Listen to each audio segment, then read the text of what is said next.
ပရိသတ်တရားလုံးပဲမင်္ဂလာပါရှင်။ရောင်နေတဲ့ channel လေးကနေပြီးတော့ပြန်လည်လို့ကြိုဆိုလိုက်ပါရယ်။ဒီ channel လေးမှာဆိုလို့ရှင်တော့အချစ်ဆက်လန်းကောင်းလေးများစွာကိုအမြဲမပြတ်တင်ဆက်ပေးနေရပဲဖြစ်ပါတယ်။ဒီကနေ့မှာတော့စာရေးသူ Francie ရေးသားထားတဲ့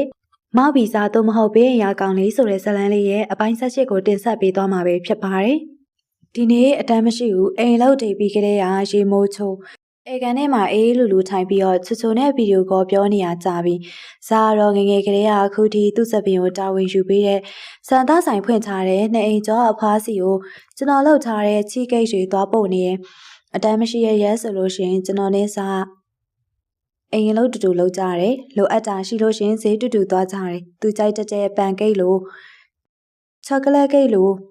တိတ်ထွေလီကာလီမဟုတ်တဲ့မုတ်ကလေးတွေလှုပ်ကြွရတာပျော်စရာပဲ။အသေးစမ်းတစ်ခုခုတင်ယူပြီးတိုင်းကျွန်တော်လက်တက်ဆန်းတဲ့အခါတိုင်းအာပါတရားနဲ့စားပြချက်ပြီးတော့မောင်းလဲရအကောင်းဆုံးလို့အပြောခံရတိုင်းလောကမှာအပြောရှင်ဆုံးလူသားကျွန်တော်ဖြစ်လာတယ်။အခုလေကျွန်တော်လုပ်ပေးထားတဲ့ cheese cake တွေအိမ်နီးချင်းဖားစီကိုသွားပေးရင်းနဲ့သူပျော်ရွှင်စွာနဲ့ရှင်သန်နေကြောင်းတခြားလူတွေကိုပါသိစေပါတယ်။အခုဆိုလို့ရှိရင်တိုးတက်လာတဲ့ကျွန်တော်ရဲ့ဟင်းချက်လက်ရာတွေကိုမက်စပယ်လေးယုံကြည်စားပြုနေပြီ။မယုံလို့လည်းမရအောင်အသစ်ဆန်တစ်ခုခုလုပ်ကြွေးတိုင်းအမေစီဖုံးခေါ်ပြီးတော့ကျွန်တော်ကိုချီကျူးတတ်တယ်ကျွန်တော်ကိုကားကြောင်ထီကာတွေဖွင့်တာမောင်းပြီးစားပါပဲထက်ခါအကြွားခံရတိုင်းမက်စပယ်ပြောတတ်တာကတော့နင်းမဲအမျိုးမျိုးပဲပြီးစားရဲ့နင့်မောင်ကဟင်းချက်တာစားပါပြီလားအမေဟာဒီလိုရွဲ့တိုင်းစားရှဲတဲ့မဆဲစီပဲနဲ့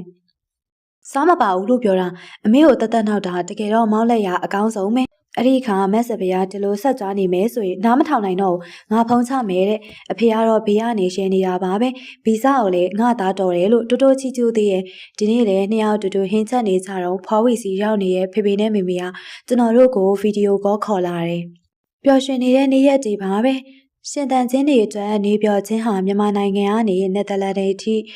ိရှည်လျားတဲ့မြတ်တာတွေနဲ့ခြေဆန်းခဲ့ပါတယ်။တမနက်လုံးစကားတွေဖောင်ဖွဲကြပြောကြရဲကြနဲ့ပရက်တရက်ဟာဒီလိုနဲ့ပျော်ရွှင်စရာပဲအခုတော့ချွတ်ကိုအချိန်ပေးရမယ်လေ။ဒီရဲ့ဒီဒေတာမှာတငယ်ချင်းတစ်တွေဘလို့ရဘလို့လူမျိုးနဲ့တွေ့ရကျွန်တော်ပေါ်မှာအမြဲတမ်းကောင်းခဲ့တဲ့ချွတ်ကိုဘယ်တော့မှမမေ့ခဲ့ဘူး။တငယ်ချင်းမနဲ့မကြခဏပြောပြီးတော့အလန်းတရားအခုလေကျွန်တော်နာမှာဇားမရှိမှန်းသိရနဲ့ဟဲ့မောင်မခိုက်ကအရင်လိုပဲနင့်အပေါ်မှာကျင်နာရဲ့လားထုံးစံအတိုင်းမိခင်ကြီးလေတန်းနဲ့စတင်ဆက်ဆူရတယ်ဒီထက်မှကျင်နာရင်လေသူ့ပါဆက်သေးငုတ်တော့ဝင်ထိုင်နေဖို့ပဲကြံနေမမရေတကယ်လားဟုတ်တပါမှာဟုတ်တောင်းမှမြည်သေးတော့ချိုအိမ်သာသွားရင်တော့မှသူ့ပြောသွားရတယ်ဗျာမျက်စိအောက်ကပျောက်တာနဲ့ကုန်းအောင်နေလုံးလို့ချိုပုံစံကမျက်လုံးပြူမျက်စံပြူနဲ့ဟဲဒါဆိုမကိုက်ကြီးတအားနော်နင်စိတ်မစင်ချက်ဘူးလာ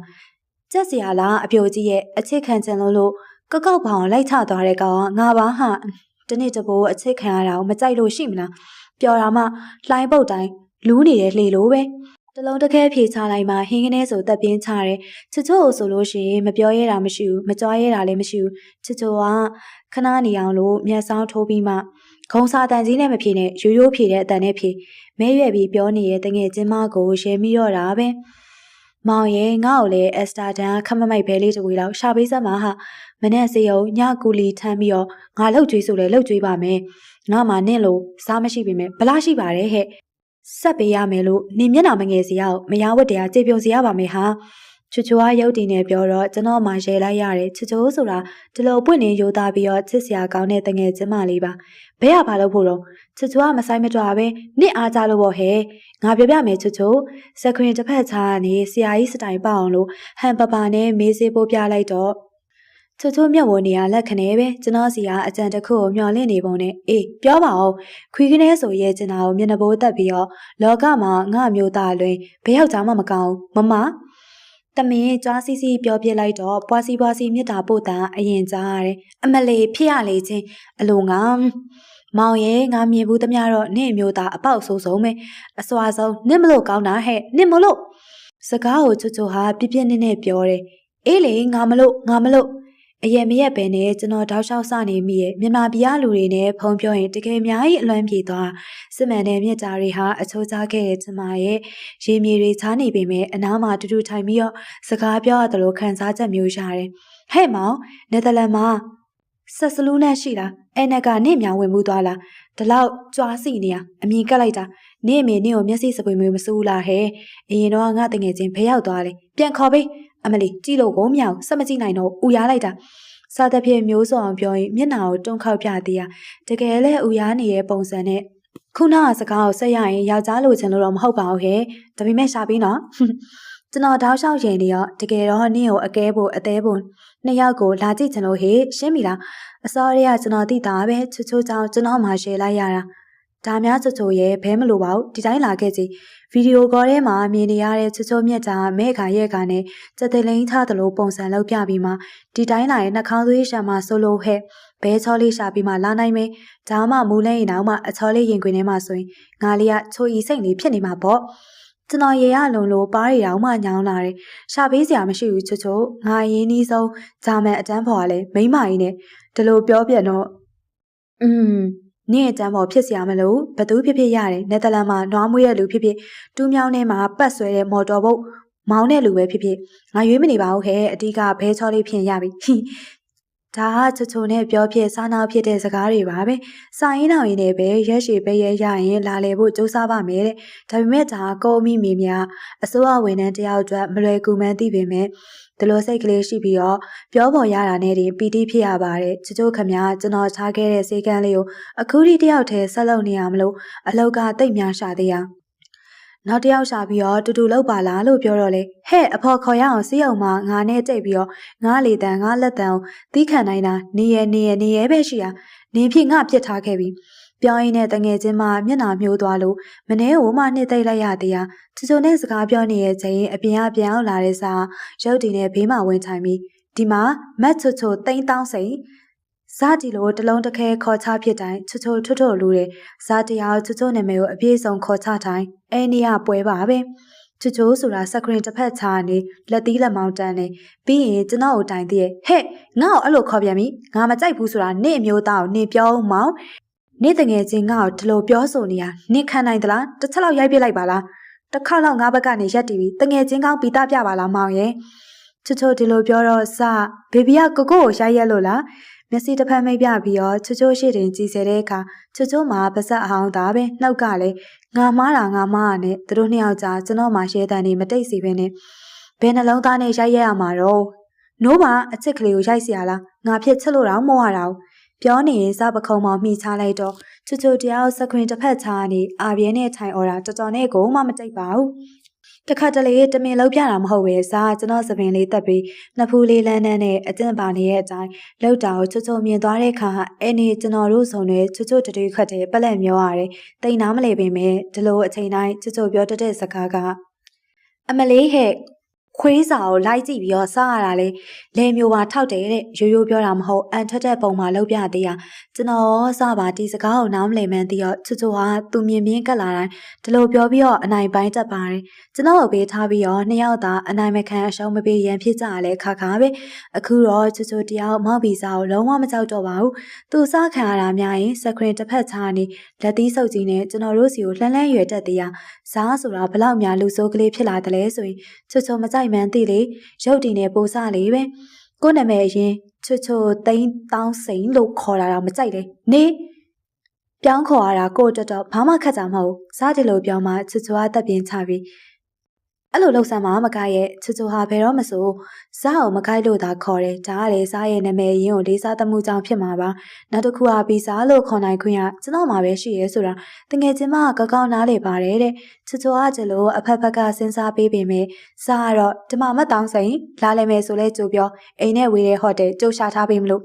့စားနေပန်းသိပေမဲ့အိမ်မှာမတဲခိုင်းဘူးအပြောခံရတိုင်းချွတ်ချွတ်တရားနှက်ခမ်းကိုလုံးနေအောင်လို့ပြန်ဆွာတယ်လို့ချွတ်ချွတ်သိန်းတောင်းစိန်ဆိုတဲ့သူမနာမည်အရင်ပြပြနေနေခေါ်ပြတဲ့ခါတိုင်းလေနှစ်ယောက်သားစကနိုင်လူကြတယ်အခုလည်းမတောင်းစိန်လို့အခေါ်ခံရပြီးချွတ်ချွတ်နဲ့စားရန်ဖြစ်နေပြန်တယ်တကယ်တော့ချွတ်ချွတ်တို့ကတော့တထေးဖြစ်တဲ့သိန်းတောင်းစိန်မျိုးရိုးပါအဖိုးနာမည်ကနေဆင်းသက်လာတဲ့နာမည်ကချွတ်ချွတ်တို့မောင်နှမ9ယောက်ထိလက်ဆင့်ကမ်းနေရသေးတာမိန်းကလေး2ယောက်ယောက်ျားလေး3ယောက်ပါတဲ့ချွတ်ချွတ်တို့မောင်နှမနေရဲ့နာမည်ကဒီဘစ်သိန်းတောင်းစိန်အလင်္ကာရသိန်းတောင်းစိန်ချွတ်ချွတ်သိန်းတောင်းစိန်ပိန်လွာသိန်းတောင်းစိန်နဲ့ချွတ်ချွတ်မောင်ငယ်ဆုံးအင်ဂျင်နီယာလေးဆိုလို့ရှိရင်စိုင်ဒရာဂန်သိန်းတောင်းစိန်မှာတဲ့ ဆိုလိုတာကတော့လာရောင်ကြောင့်အရေးသေးတတ်တဲ့ကြောင်းမြတ်တစ်မျိုးဆိုတဲ့အဓိပ္ပာယ်ရတာမလို့စက်တရေရှိရဲ့တင့်တယ်တဲ့ဆိုတဲ့အယူနဲ့မှဲ့ခေါ်တာလို့ချွတ်ချွတ်ပြောဘူးတယ်လာပြင်းညကြီးမှာဝင်ကြွားစွာနဲ့ဖွားမြင်ခဲ့တဲ့ကလေးမလို့ချွတ်ချွတ်တို့မိဘတွေကအတိတ်တပေါင်းနမိတ်ဆောင်ပြီးပေးခဲ့ကြတာတဲ့မောင်နှမ9ယောက်လုံးနာမည်အစတွေကသူ့အထိပ္ပယ်နဲ့သူပေးခဲ့တာဖြစ်ပေမဲ့ချိုချိုတို့မောင်နှမတွေခမညာငင်းဆန်ခွင့်မရှိပဲမွေးကြရဘူးမသိသားမသိနာမည်အနောက်မှာတိန်တောင်းစိန်ကတ်ချင်းခံရပါတဲ့ချိုချိုတို့မျိုးရိုးနာမည်ကိုစားသိသွားတဲ့နေရာအာမနာရှာမကျိုးချိုချိုမတောင်းစိန်လို့ခေါ်လိုက်မသိန်းတောင်းစိန်လို့ခေါ်လိုက်နဲ့တဏီကုံစနေလိုက်တာချိုချိုကတော့ဘာလို့ပြလိုက်တာလဲဆိုပြီးကျွန်တော်ကိုရှန်လို့တရားအိန္ဒိယစားတယောက်တဏီကုံပြုံးစီစီဖြစ်နေပြီးညဘက်ဦးလက်ရနဲ့ဖုံပြောတဲ့အခါအပေပေးထားတဲ့နာမည်ဗီဇဆိုတခြားလုံးထူးဆန်းနေလို့ထင်နေခဲ့တာအခုတော့ကျွန်တော်အဖော်ရပြီတဲ့ပြောလဲပြောရင်ရှယ်လိုက်တာတခါတလေကျွန်တော်တို့မှဗျို့မတောင်းစိန်တငယ်ချင်းဦးမောင်ကြီးကိုရဲ့မျက်စိအောင်မှမနေပဲဘာလုပ်နေရလဲလို့လှမ်းစားတတ်တဲ့ချိုချိုရဲ့မျိုးရိုးနာမည်ကအစာပြူလို့မကြာခဏသူ့ပါဆက်ဖြားကျွန်တော်ဘာဦးမောင်ကြီးဖြစ်လာသေးရတိန်တောင်းစိန်ကြီးကိုမကြိုက်လာတဲ့ချိုချိုတို့မောင်နှမတွေဟာဓာကြီးကိုဖြုတ်ပြစ်လို့လည်းမရပဲနာမည်ရင်းကိုအပြည့်စုံအခေါ်ခံရတိုင်းအီလဲလဲဖြစ်ရပါတဲ့စေယုံမှာခရနာမည်အပြည့်စုံခေါ်တတ်သူတွေကိုချိုချိုကမျက်စောင်းရွယ်တက်ခဲ့တာဒါပေမဲ့ကျွန်တော်ကလွယ်လို့အားလုံးကချိုချိုတိန်တောင်းစိန်သာအပြည့်စုံခေါ်ကြတယ်တငယ်ချင်းမကျွန်တော်ကိုပြောသေးတယ်မောင်ရဲ့နင်းနာမည်ကြတော့ကောင်းလိုက်တာအနာဖွဲ့ကင်းတယ်လို့လူတိုင်းသဘောကျတဲ့နာမည်လေးငါကြတော့နာမည်ထုလို့ပူနေတယ်လို့ပဲတဲ့ဒီလိုအချိန်တိုင်းချိုချိုကိုမရေရက်အပြုံးဆဆနဲ့နှစ်သိမ့်ပေးရမြေပါပဲကျွန်တော်လည်းစားစီမှာဦးမောင်ကြီးဖြစ်နေတဲ့အကြောင်းတော့တငယ်ချင်းမကိုမပြောပြတော့ပါဘူးမဟုတ်ရင်ချွတ်ချွတ်တူခက်တဲ့ပလက်မျိုးရတော့မှဇာတရားချွတ်ချွတ်ကိုစားနောက်တိုင်းချွတ်ချွတ်ကတပြင်းဆိုင်ပြီးတော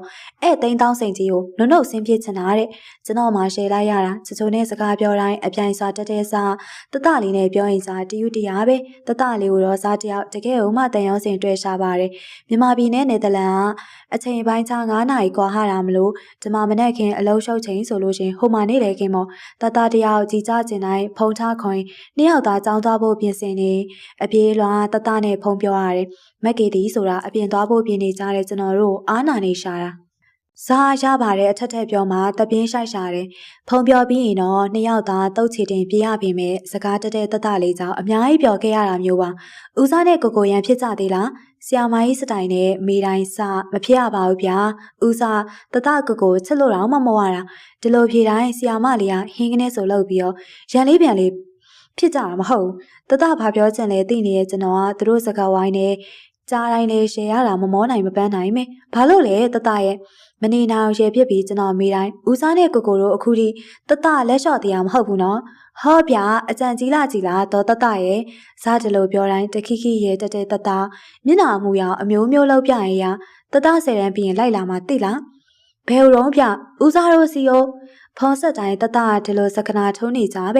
စားရလေ10တန်းပြီးရင်လိုက်လာရအောင်ခမားလေးကအခုဘယ်နဲ့တန်းတော့သူငယ်တန်းရောက်နေပါပြီနော်မေမေကပြောတယ်ဘယ်နဲ့တန်းမှမလို့တော့ဘူးတဲ့ကလေးကဒီထက်တက်ရသလားစားဆိုတာရှယ်လိုက်တာဒါဖြင့်တတ10တန်းပြီးကန်နေဦးစားကိုကြိုပြောပါအောင်ဘာလို့လဲဦးစားမြုံဝန်းလေးတလက်လက်နဲ့ကလေးရမေးပေမဲ့စိုးတဲ့မောင်းပီစားကတော့ကိုကိုလက်ဆွဲပြီးတော့တတမမြအောင်ပုံဖို့နေရဦးစားရှားမှာပေါ့အဲ့လိုအချိန်မျိုးဆိုရင်တတဟင်းကနေဆိုငုံမဲမဲလောက်ပြပေမဲ့တကယ်မနိုးဘဲနဲ့ကျွန်တော်နဲ့စာရန်ကုန်မှာတော့အတူတူလိုက်ဝယ်ပေးခဲ့တဲ့လက်စုပ်သေးသေးလေး9ခွင်းကိုမြင်တောင်ထောင်ပြပြီးတော့ဓမ္မတွေ့လားဦးစားနဲ့ကိုကိုကတတနဲ့လေးဆိုင်နေတိတ်မကြမ်းပါတဲ့ကလေးမလို့အကျဉ်းသာပိုခဲဆောက်ရှောက်ပေးခဲ့ရပေမဲ့အခုတော့လေတတလေးကကျွန်တော်တို့အတွက်ဆွေမျိုးရင်းချာလေးလို့သူမတေးသေးလေးတယောက်လို့စာရင်းနောက်ရင်ချစ်မွားတဲ့ကလေးတယောက်လို့ဖြစ်လာတယ်အခုဆိုရင်တတလေးကဖောင်းဝီနဲ့မက်စပယ်စီအောင်မှမကြခဏသွားချဲတတ်ပါတဲ့ကျွန်တော်တို့ဘဝထဲဝင်လာတဲ့ကောင်းကြီးမင်္ဂလာတေးသေးလေးပါပ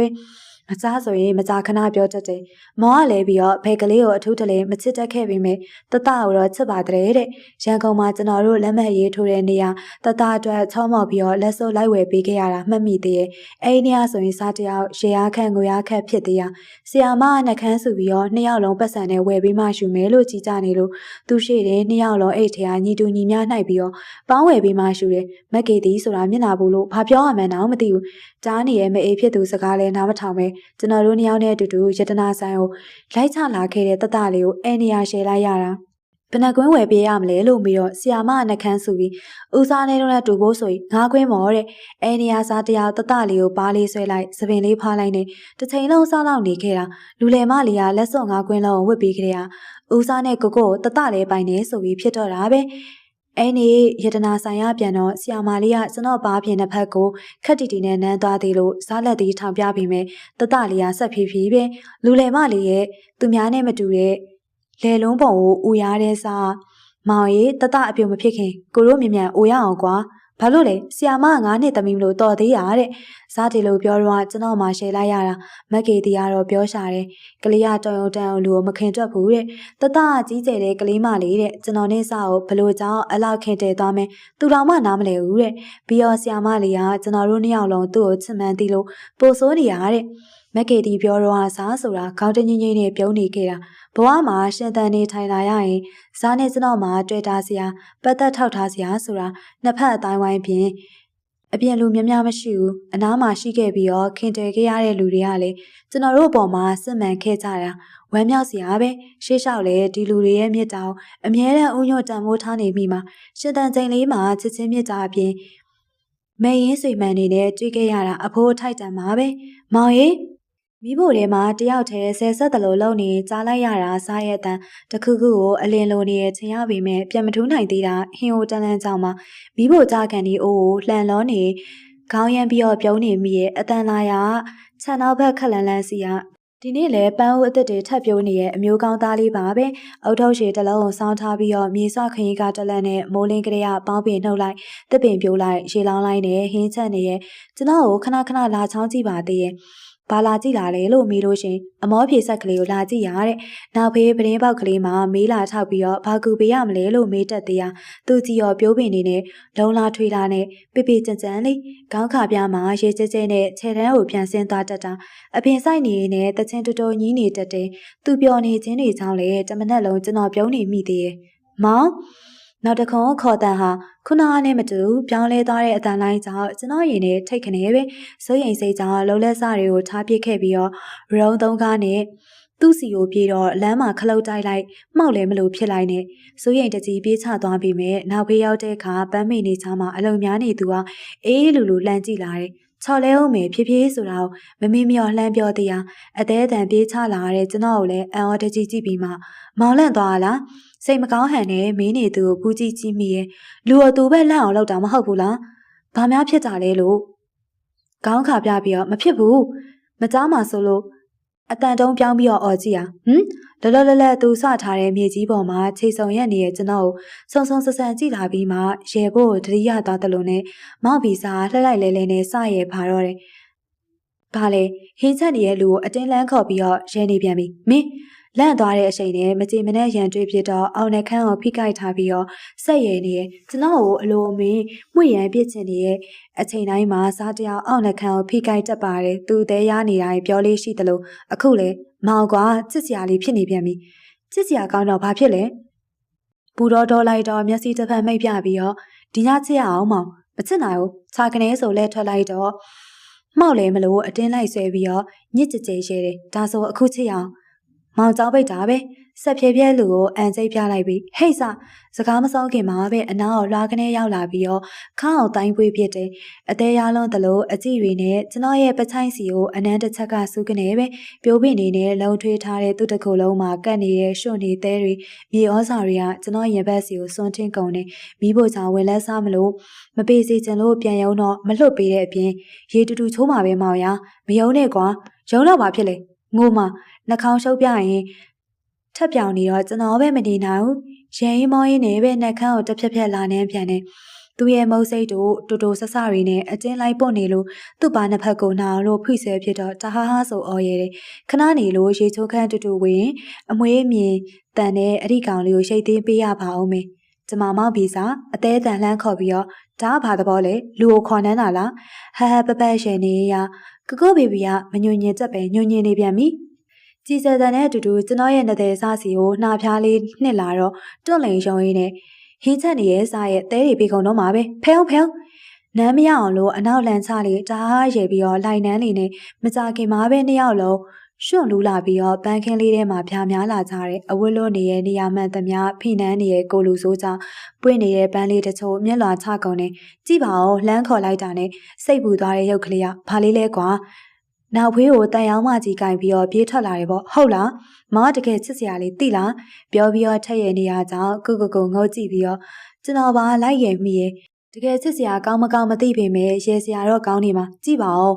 ဘယောဒုက္ခနဲ့ပြေးချလာလိုက်တာလက်နီးစုပ်ကပခုံးပေါ်မှာမာဖလာလိုပက်ရက်တာပဲခါမှာပတ်ထားတဲ့အေဘရိုစွတ်မလာသလိုဖက်နဲ့လည်းမပေါလက်ထဲမှာတန်ရောင်းမကြီးနှစ်ချောင်းကတရန်ရန်နဲ့သူနဲ့အတူတူလိုက်ရနေအခုထိကျွန်တော်ကိုစောင့်နှောက်နေစေပဲချစ်တူးကောင်စီမှာတန်ရောင်းမနဲ့ရွှေတော့ရိုက်မလားဆိုပြီးတော့ခေါင်းငုပ်ပြီးရရင်မောင်းနဲ့တန်ရောင်းမနဲ့ခောက်ပြရမယ်စားရွှွန့်ပေးနေတဲ့အစ်စ်ကလေးကိုပဲမော့နှမ်းမိရတယ်ကြည့်ပါလားမောင်လားကို့ရရက်မှာဆိုတဲ့စကားတခွန်းနဲ့သူ့အနမ်းနေတဖန်နှွေးလာပြန်နေသူ့တိုးတိုက်နန်းနဲ့တခြားတောင်းမခံနိုင်တဲ့ကျွန်တော်ကသူ့စီပြိုစင်းတော့မောက်ပြီးစားကျွန်တော်ကိုပွေပြီးတော့မျက်ခင်းပပပေါ်ကိုချပြီးအကျဉ်းသားနဲ့နှွေးတဲ့မျက်ဝန်းတွေမှာတခုခုကိုမြင်ရတဲ့အခါစတော့မဟုတ်မှဟုတ်တယ်ဒီမှာဆိုတတ်မယ်ဒီမှာမဟုတ်ရင်မတတ်ဘူးပေါ့တခုံးမကြံပြန်စနေလို့သူလက်သေးထောင်ပြတော့လက်ကိုဆွဲဖြန့်ပြီးတော့လက်ချောင်းတစ်ချောင်းချင်းစီကိုဖိကတ်နန်းလာတဲ့နန်းလိုဝါတော့ကျမနန်းယုံပဲတတိုးရည်နေပြီးမှရေချိုးခန်းထဲကြမှာဟဲ့စာညှိုးရီဝေနေတဲ့မျက်ဝန်းတွေကိုမတိဟန်ဆောင်ပြရတယ်တယောက်ကဟင်းချက်နေတယောက်ကအပင်ဆိုင်နေအခုလိုရုပ်တရက်ကြီးချစ်တော့မလို့ဖြစ်နေတာတသိန်းထားစရာပဲအိမ်တော်တဲ့ဘွားဟာချစ်လို့လားတွေးမိမှជីជីနူးနူးပြောရသေးရဲ့စလေတိလားရုပ်တရက်ကြီးထပ်ချပြီးငေါ့လန့်အောင်ကျွန်တော်ဗာပြောချင်မှန်းတည့်ရဲ့ကောင်လေးကတိုးရင်ရုပ်တရက်ကြီးရင်ဆောင်ခုန်သွားလို့ဖြစ်ရပြန်ပြီစားအပေါ်ကနေစီမိုးထားပြီးတော့ကျွန်တော်သူ့ကိုမော်ငေးနေတဲ့အချိန်သူ့နှုတ်ဖျားလဲတိုင်းစီကိုဆင်းသက်လာပြန်တယ်နောက်ဆုံးတော့လေချစ်တယ်မောင်ဆိုတဲ့စကားတစ်ခွန်းကိုတိုးဆိုပြီးတော့မောင်ဒီမာကြီးစောင်းတော့မီပြိုးထားတဲ့နှုတ်နှစ်ယောက်ကျူးလေပန်းဦးလေးသူ့ရာသီမဟုတ်လို့မဖြစ်ဘူးပဲထင်ထားမထင်မှတ်ဖဲနဲ့အပင်ပေါက်လာလို့ကိုတိတ်ပြော်သွားရင်ခုန်နေဆိုတာအဲ့ဒါရှင်ပြနေရတရှူးရှူးထက်နှံပြန်တယ်ရာသီချိန်မဟုတ်ဘဲနဲ့ရှင်တန်လာတာမောင်ကြောင့်ဖြစ်မှာမောင်ကိုနဲ့တူတူရှိနေလို့နေမှာကျင်းတဲ့တလို့ပြုံးနေပြီးတော့ကျွန်တော်ကိုငေးကြည့်နေသေးရဲ့မောင်ဗီဇာလေးကဓာတ်ကြောင့်ရင်ခုန်သွားတဲ့သူပြောတဲ့ဘန်ကလေးရှင်တန်တာတော့မှကျွန်တော်ကြောင့်နေလားသူ့မှာတော့ခေါင်းစဉ်တက်စရာမကုန်နိုင်တဲ့မြစ်တာတွေနဲ့ချစ်ချင်းတူတယ်ဆိုပြီးတော့ကြည်နူးနေပြန်တယ်နုနှစ်အောင်ကျူးလေးရဲ့အထိပ်ပဲကိုမောင်သိပြီးသားမလားငါမင်းကိုခြောက်ရချစ်နေမယ်တဲ့ဒါလေးကမောင်အပေါ်မှာချတဲ့ကိုရဲ့ချစ်ကိုကိုစားပြုတယ်သူရဲ့မျက်ဝန်းတွေကတလက်လက်ပဲကျွန်တော်ကိုနိုးနှစ်အောင်ကျူးလေးနဲ့အမြဲတမ်းတင်စားတတ်တဲ့သူကအခုလေကျူးလေးပန်းပင်ပေါက်ကလေးကိုကြည့်ပြီးတော့ကလေးတယောက်လိုပျော်လို့ရှင်လို့ဒီတစ်ခါကျူးလေးရာသီရောက်တဲ့အခါသူ့လက်ဆွဲပြီးတော့ကျူးလေးခင်းနေစီကိုရက်လွင့်ပါအောင်မယ်အခုတော့လေအပေါ်မှာဝဲနေတဲ့အိမ်ဦးနဲ့လေးကိုဖမ်းဆွဲပြီးတော့တော်လိုက်တာဒါကဘသူ့မျိုးသားလေးလေဒီလိုမျိုးပြောလိုက်တော့အောက်နှက်ခမ်းကိုဖိကိုက်ပြီးတော့ကျွန်တော်ကိုစိုက်ကြည့်ပြန်တယ်စိတ်ချမ်းသာသလိုတိုးရရကျွန်တော်မျက်နှာပေါ်မှာသူကျဲချတဲ့အနမ်းတွေပြည့်နှက်လာတယ်နနကိုကပ်ပြီးတော့တိုးပြောသေးတာမောင်တကယ်ချစ်မောရတာတဲ့ခဏကြာတော့ချိုရဲရဲတန်နေနဲ့နှစ်ယောက်သားပန်းကီးထဲမှာလုံးထွေးရင်းနဲ့ရွှွနေထက်လူလာတယ်အသက်ရှူတန်နေပြိုင်တူပြင်းလာတဲ့အခါကျွန်တော်ကိုဆွေကနေဆိုကောက်ပွေပြီးတော့အိမ်ထဲကိုခြေလန်းကျဲကြီးနဲ့ဝင်နေနေတုံမြင့်တုံဖြစ်နေတဲ့သူ့ရဲ့ရင်အုပ်ကြောင့်ကျွန်တော်သေးသားတွေပျော့ပြောင်းကုန်နေရင်ခုန်တန်နေလှိုင်းထန်ကုန်နေဟင်းအိုးကိုသတိမရနိုင်ပဲနဲ့သူ့လေတိုင်းမှာခိုးတွေ့ထားတဲ့ကျွန်တော်လက်တွေတင်းကျပ်ကုန်နေမနေနိုင်မထိုင်နိုင်ရင်အုပ်ကျဲစီကိုဖိနှံပြတော့သူတို့ရဲနေပြီးရင်ဘက်မှာပင်နေတဲ့ရွှွနေနမ်းမဲ့စားကိုကိုနမ်းမာတော့လားပြောရင်းဆိုရင်လည်းရေချိုးစလုံးရဲ့ဘောင်းပေါ်ကျွန်တော်ကိုဖင်ထိုင်ရက်တင်ပေးပြီးထပ်ပြီးတော့ပြင်းပြလာတဲ့သူ့ရဲ့အနမ်းတွေရစ်ပတ်လာတဲ့လက်တွေကျူးကျော်လာတဲ့သူ့ရဲ့လက်ချောင်းတွေအပြောင်းတဝင်းနဲ့ခေါင်းငိတ်ပြတဲ့အခါနူးညံ့စွာနဲ့ကြည်လာတဲ့သူ့ရဲ့အကြည့်တွေမောင်းအောင်ချစ်တယ်ဟင်းတွေလည်းကောင်းအောင်စားပေးရဲ့ပြီးရင်တညလုံးလည်းနမ်းအောင်မယ်အဲ့လိုမျိုးအထက်ထက်ပြောနေပြီးတော့တကယ်လေတညလုံးအကောင့်ထဲပေါ်နန်းသွားတဲ့လူဆိုးကလေးပါပဲသူစီကအများကြီးချစ်ခံရပြီးသူ့ကိုအလွန်မင်းမျက်နှာမိတဲ့အချိန်တိုင်းကျွန်တော်တိုးတိုးလေးညီးမိတဲ့တချမ်းလေးရတော့အချစ်ဦးနဲ့ပေါင်းဖွဲ့ခွင့်ရလို့လောကကြီးကိုနေစဉ်ဦးညွန့်နေတဲ့ကောင်ကိုပြပါဆိုရင်တော့ကျွန်တော်ပါပဲနေစဉ်ရက်ဆက်ဟာချုံမြိန်စေပို့ပြီးတော့ချုံမြလာစေပါပဲကျွန်တော်မျိုးသားလေးနဲ့အတူတူသားဆိုရင်အသက်ရှည်မယ်အနာမဲ့မယ်ချစ်ချင်းမွမ်းမံလို့ထားပါစဉ်တင်းပြတ်မွေးဆိုင်နေပါလိမ့်မယ်ကျွန်တော်တို့ရဲ့အခြေရနှံ့ထုံနဲ့နှစ်ကိုတူနေ့ရက်တွေကိုပြပါဆိုရင်ဒီခန်းကဏ္ဍမှာမောင်ဗီဇာတာအဓိကကြပါတယ်ကျွန်တော်ရဲ့အိမ်တော်ဦးစီးလေးကကျောင်းဖွင့်ရက်တိုင်းမှာမမောမပန်းကျွန်တော်ကိုကျောင်းလိုက်ဖို့ပြီးရင်ကျောင်းပြန်ကြိုကျွန်တော်ရဲ့ငယ်ဘဝကိုမက်စပေကမိဘမြစ်တာနဲ့အလုံးစုံတာဝန်ယူထိန်းချောင်းပေးခဲ့သလိုကျွန်တော်အိမ်တော်တဲ့ဘဝကိုတော့ကျွန်တော်မျိုးသားလေးကခင်မွန်းတယောက်ထပ်ပိုတဲ့မြစ်တာရီနဲ့မငီးမီယူတာဝန်ယူစောင့်ရှောက်ပေးပါတယ်နေ့တိုင်းတူတူအိတ်ဆက်သလိုနေ့တိုင်းတူတူနိုးထားတယ်မနက်ခင်းအနံတပွင့်ထဲမှာနိုးထားစင်နဲ့ကျွန်တော်စိတ်ကိုသိရအလားကျွန်တော်မျိုးသားလေးကနေ့စဉ်မပြတ်မကွက်နဲ့ချီးမြှင့်သေးရတယောက်ထဲတော့အချိန်မှန်အိတ်အချိန်မှန်ထားတဲ့ကောင်လေးရင်ငွေလုံးစီအားကိုးမိတွေ့ရခင်မွန်းပြင်ရောက်ကြရညဆိုလို့ရှိရင် နောက်ကြတဲ့အထိစာလုံးနိုင်ပြီးတော့နှုတ်ပေးမဲ့လူအားကိုနဲ့မနဲ့အိယာထားနောက်ကျရဲလာတယ်။ဒါဟုတ်သီးရဲ့အချက်ကလေးကလူကြီးတယောက်လိုမငီးမညူနဲ့ကျောင်းနောက်ကျမှစိုးရိမ်ပြီးတော့ချော့မော့ပြီးတော့နှုတ်ပေးရှာတယ်။ညနေတဲ့အထိဘလောက်ပဲစာလုံးအတူတူစောင့်ပြီးတော့အိယာဝင်းနဲ့မျိုးသားလေးကမနဲ့ခင်ကျွန်တော်မနိုးခင်အစောကြီးပြန်ပြီးတော့နိုးနေပြန်တယ်။သူ့မှာတော့မကုံခန်းနိုင်တဲ့အားရင်တွေနဲ့အမြဲတမ်းလက်ဆက်နေတော့တာပဲ။အဲ့လိုရက်တွေမှာအလိုက်တတိမနှက်စာအစားကျွန်တော်ចောင်းသွားဖို့အဝတ်စားအထိပြင်ဆင်ပေးထားတဲ့အမျိုးသားလေးအားလုံးပြီးသွားလို့ရှိရင်စီးတော်ရင်ကအသက်အနေထားနဲ့ကျွန်တော်ကိုမပြတ်မကွက်လိုက်ဖို့တက်သေးရ။ကျောင်းရှိကိုရောက်လို့စပိန်ပေါ်ကနေဆင်းတဲ့အခါတလန်းလုံးလေတိုးလို့ဖျို့ဖျဲဖြစ်နေတဲ့ကျွန်တော်စပိန်တွေကိုကျင်နာတက်တင်ပြီးအဝတ်တွေကိုပြန့်အောင်လုပ်ပြီးအိမ်ကနေထွက်ကြရသူလည်းပေးထားတဲ့ကြောပွဲကိုကျွန်တော်ရဲ့ကြောပေါ်မှာညင်ညင်တတဖွားဖွားနဲ့လွှဲပေးပြီးမှကျောင်းဝင်းထဲဝင်ပါစေရဲ့မိဘနဲ့ဝေတဲ့တန်နေရာစိမ်းမှာအခြေချရတဲ့အထီးကျန်မှုကိုကောင်းကောင်းတောက်ခံနိုင်အောင်လို့သူကျင်နာပေးသမျှကျွန်တော်မှာအောချရပါတယ်တချို့နေ့ရက်ချိန်မှာကျောင်းဆင်းချိန်တိုင်းရာသီပေါ်ပန်တစီကင်ထားပြီးတော့ကျောင်းရှိမှာခက်ပြုံးပြုံးနဲ့စောင့်နေတတ်တာမျက်နှိုးစရာပဲတချို့နေ့တွေမှာတော့ကျွန်တော်ကသူ့ခါကိုဖတ်ထားပြီးကျွန်တော်ရဲ့အမျိုးသားလေးကကျွန်တော်ရဲ့ပခုံးပွေဖတ်ပါတယ်ကျန်တဲ့ဂျပန်နဲ့စပိန်တူရီနဲ့အက်စတာဂျန်ရဲ့လမ်းမတွေပေါ်မှာနှစ်ယောက်သားတီတီတတာပဲတခါတလေသူ့စီကအများကြီးအချစ်ခံရတာအံ့ဩမိတိုင်းအဲ့လောက်ချစ်ပေးနေရမမောဘူးလားစရဲလို့မေးမိရင်ကျွန်တော်ကလေးလေးကဒီလိုချစ်ရခြင်းကနေပြောခြင်းမှာတဲ့ပြီးရင်ချက်ပြောသေးရဲ့မောင်ကြီးမြင့်ထားတဲ့ဒီအတိုက်မြုံလေးကိုလေထံမိုးတန်စီးနှင်းတန်ခံနိုင်ဖို့အိမ်တော်ဦးစီးအနေနဲ့ကိုကထိမ့်သိမ့်မှာအမြဲတမ်းဂီးဆိုင်မှာတဲ့ယောက်ျားနှစ်ယောက်နဲ့တိဆောက်ထားတဲ့အိမ်တော်ကြီးကဒီလိုနှစ်လိုပဲကောင်းခဲ့ပြီးဘာတကူမှချက်ပြီးတော့မတောင်းတချင်တာကျွန်တော်အမျိုးသားလေးကြောင့်ပါပဲကျွန်တော်ရဲ့အရွယ်ယောက်ျားတစ်ယောက်အတွက်ဒီဆိုးလက်ကိုပိုင်ဆိုင်ရခြင်းကတိတ်မြတ်နိုးဖွယ်မယုံနိုင်ဖွယ်ကောင်းတယ်မလားအခုဆိုလို့ရှင်ကျွန်တော်ကဘာဟာသူ့ကိုကြည့်ပြီးတော့ထာဝရလဲခဲ့ပါပြီသူ့ကြောင့်ပျော်ရွှင်မှုအပေါင်းကိုတရဖူအဖြစ်နဲ့ဆောင်နိုင်ခဲ့ပါပြီသူမျက်စိတစုံကျောင်းထဲမှာကျွန်တော်ဝင်ရောက်ပြောက်ွယ်သွားမှအိမ်ပြန်သွားတဲ့ကောင်လေးမြေခွင်းထဲကနေမပြောက်မချင်လက်ကိုဝေယမ်းပြနေတတ်တဲ့အမျိုးသားလေးကျောင်းကျိုချိန်မရောက်ခင်ခြံပတ်လေရဲ့မြေခွက်လို့မှာပန်းမင်းနေပြိုးပြီးတော့အပြုံးတွေဝင်နေတတ်တဲ့ကျွန်တော်ရဲ့ဥယျာဉ်မှုလေးကျောင်းမို့ကျောင်းကျိုလှုပ်ပေးရဲ့စားရဲ့ပုံစံလေးကမူကြိုတက်ခါစားသားဦးလေးကိုမခွဲနိုင်မခွာရဲဖြတ်နေတဲ့ဟခင်တယောက်နဲ့ဆင်တူရဲ့ကျွန်တော်အတွက်လည်းဘာထူးလဲမူကြိုရွယ်လေးကအိမ်မှာကြံရည်တဲ့မိဘကိုငုံမဲမဲနဲ့လွမ်းတယ်လို့ကျောင်းချိန်မှာတော့မှကျွန်တော်မျိုးသားလေးကိုလွမ်းနေမိသေးရဒါနည်းနည်းအကဲဖို့တယ်ဆိုပေမဲ့ကျွန်တော်တို့နှစ်ယောက်တော့တာမန်ပါပဲအကျဉ်းသားတွေဘယ်တော့မှမကုန်ခံတယ်လို့မျက်ဝန်းမျိုးနဲ့ကျောင်းစင်းချိန်တိုင်းစာတင်ရတာပင်မနေပြီလားလို့မေးတတ်စမြဲပဲကျွန်တော်ရဲ့ကြောဖို့အိတ်ကိုဆွဲယူသွားပြီးတော့သူ့လွယ်တားတတ်စမြဲပဲစပိန်မင်းခင်အချိန်လေးအတွင်းမှာပဲလက်နှစ်ဖက်ကိုစစ်နေအောင်လို့စောက်ကင်ပြီးတော့လင်းချင်းခံတတ်စမြဲပဲပြီးလို့ရှင်အနာနာကိုကတ်လာပြီးတော့မောင်ကိုတိတ်ချစ်တယ်လို့ဆိုတတ်ပြန်သေးရဲ့လမ်းတူတူရှောင်းနေတချင်းဆိုပြလို့ပြောလိုက်လို့ရှင်ငကိုစားကြားရုံတူတူညီပြတတ်စမြဲပဲအက်စတာတန်လမ်းမတွေပေါ်မှာသူနဲ့အတူတူဖြတ်တန်းခွင့်ရတာကြည်နူးစရာပဲလမ်းတူတူရှောင်းရင်းနဲ့ဘေးတိုက်ကနေကျွန်တော်ကိုငေးတက်တဲ့ကောင်လေးကြောင့်အက်စတာတန်ဟာလှပပါတယ်အက်စတာတန်ဟာမောင်ဗီဇာကြောင့်ပိုလှသွားပါတယ်အခုတော့အဖေကိုအလုံးစုံနားလဲသွားပြီးတောင်မော်သားအဖေဟာမွေးရက်ကိုစွန့်ခါပြီးချစ်တဲ့စပယ်ရဲ့အနားမှာတသက်လုံးဘာကြောင့်ပြောနိုင်တယ်လဲဆိုတဲ့ဖြေကိုသိသွားပြီးတကယ်တော့အချင်းရှိရဲ့ရက်မှာနေပြောခြင်းတွေဖြစ်စေပြီးမြစ်တာရိတ်ကိုခြုံတဲ့အခါကျွန်တော်တို့လုံးနေမလာ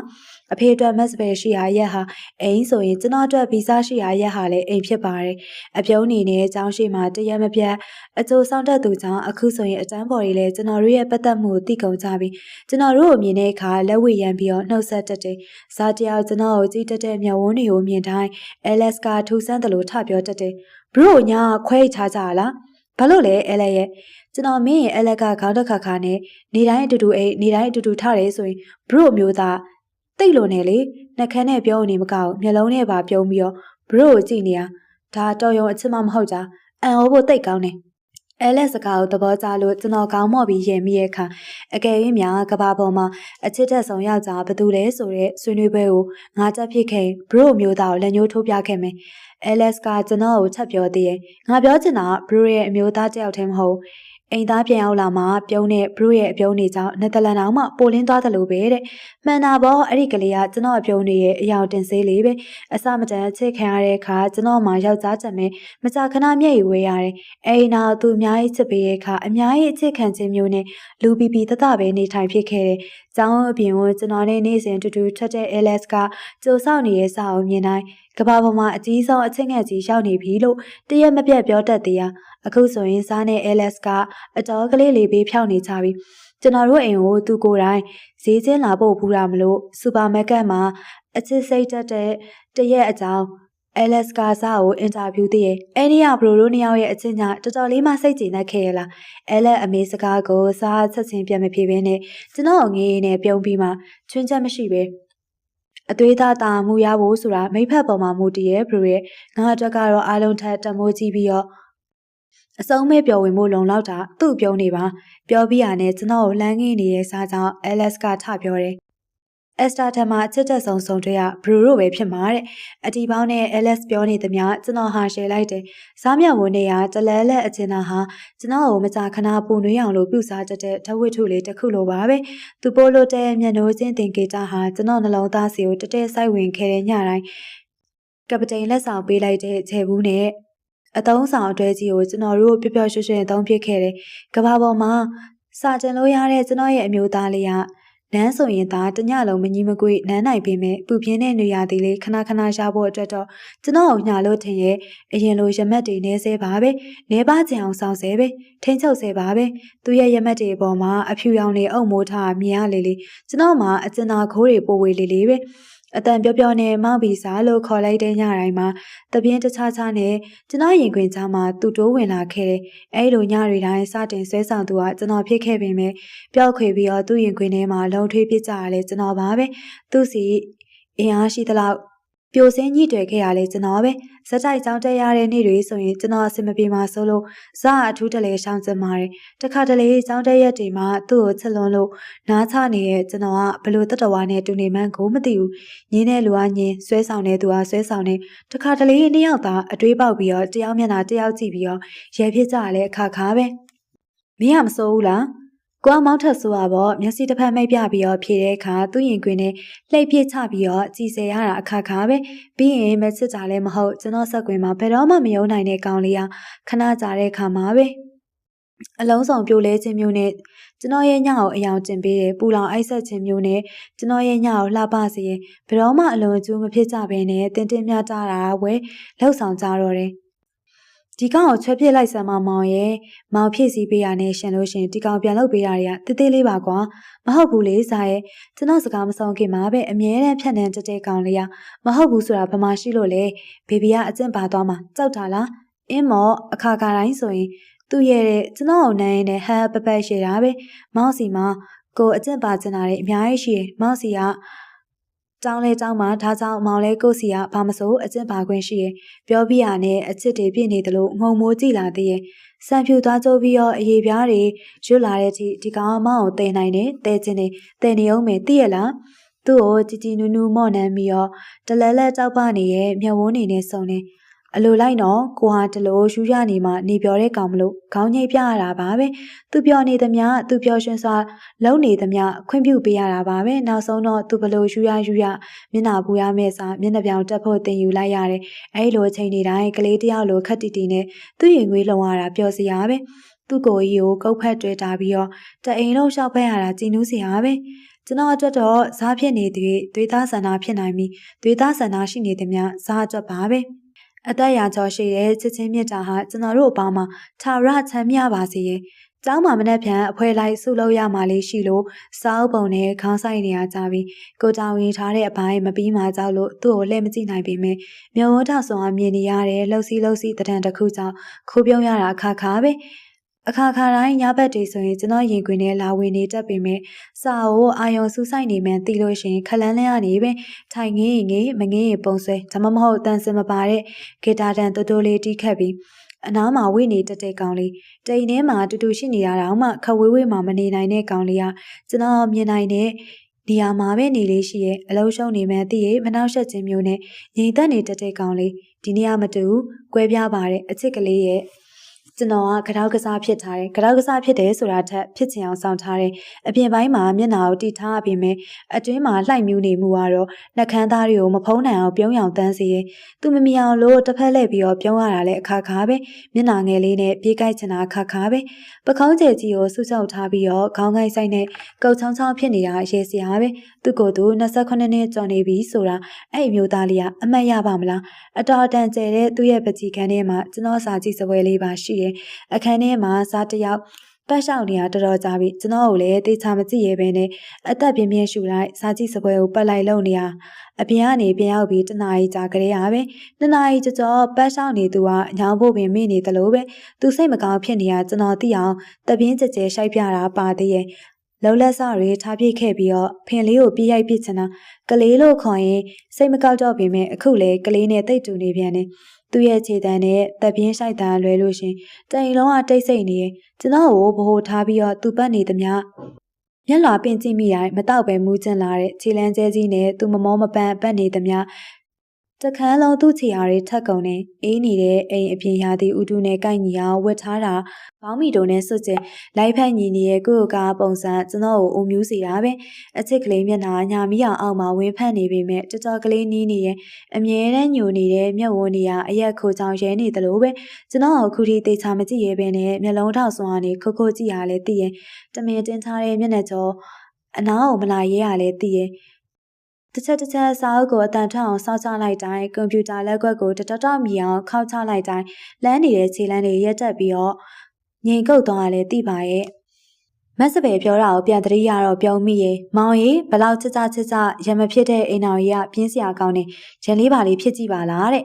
အမေဒီလိုပြောတိုင်းဟာဗျာအမေကလည်းမောင်တို့မှရန်မဖြစ်တတ်တာအမလေးရံမဲဖြစ်တတ်မှဖြစ်ရမှာလားဘသူကမွေးကြရကြက်လို့လေဒီလိုပဲရှာကြံဖြစ်ရတာမဟုတ်လေဟင်းချက်မကြွေးဘူးဆိုပြီးတော့ပြဿနာရှာကြည့်အမေစနေမှန်းသိပေမဲ့မောင်ဗီစာတနာပါတဲ့အမေရဲ့မောင်ချက်မကြွေးသူတကယ်မစားဘဲနေမဲ့ကလေးရန်တော့ဖြစ်မှာမဟုတ်ဘူးအမေရဲ့အဲ့ဒီအခါမှာပဲအမလေးငါပဲမာတာရံမဖြစ်တက်လေစိတ်ကောက်ကြဟေးစိတ်ကောက်ကြပြီးရင်ပြန်ချော့တာဖြစ်ဖြစ်အချော့ခံတာဖြစ်ဖြစ်လောက်ပြီးလို့ရှင်အရင်ထက်ပိုချစ်အိမ်တော်ရေးဆိုတာထားပဲတာရဲ့ချွတ်ချင်းဆက်ကနီးမျိုးစုံနဲ့ချီတောင်ရတာပဲလေအမေအတန်ဆုံးတာနဲ့မက်စပယ်ကတော့တားကိုပေါက်ကြရတယ်တင်နေပြန်ပါပြီဆိုတဲ့အဖေအတန်လေးကြားရတဲ့ဒေါသမပါတဲ့ရန်ဖြစ်နေပြီအမေတင်ပေးတော့ခေါင်းတက်ခါခါနဲ့ညင်းခဲ့ပေမဲ့အခုလိုအကောင့်ထဲပေါ်ကြည့်တော့ပြောစရာပဲရန်မဖြစ်တတ်တဲ့ကျွန်တော်အမေစကားနားယောင်ပြီးရန်ဖြစ်ဖို့စူးစမ်းမဲ့စာရုပ်တည်နဲ့စိတ်ကောက်ချင်အောင်ဆောင်လိုက်တော့မျက်နှာငယ်နဲ့ကောင်လေးကအိမ်မြောင်အမီးပြတ်တယ်လို့မျိုးတပြင်းတခြားခြားနဲ့တရဝါတွေလို့လေးတိုက်တိုင်းကျွန်တော်နားမှာပဲတဖွဲဖွဲကြည်ကြနေရင်တကယ်များရန်ဖြစ်ကြလို့ရှင်တော့ဘယ်လိုနေပါမလဲရဲလဲရဲချင်းပေမဲ့လ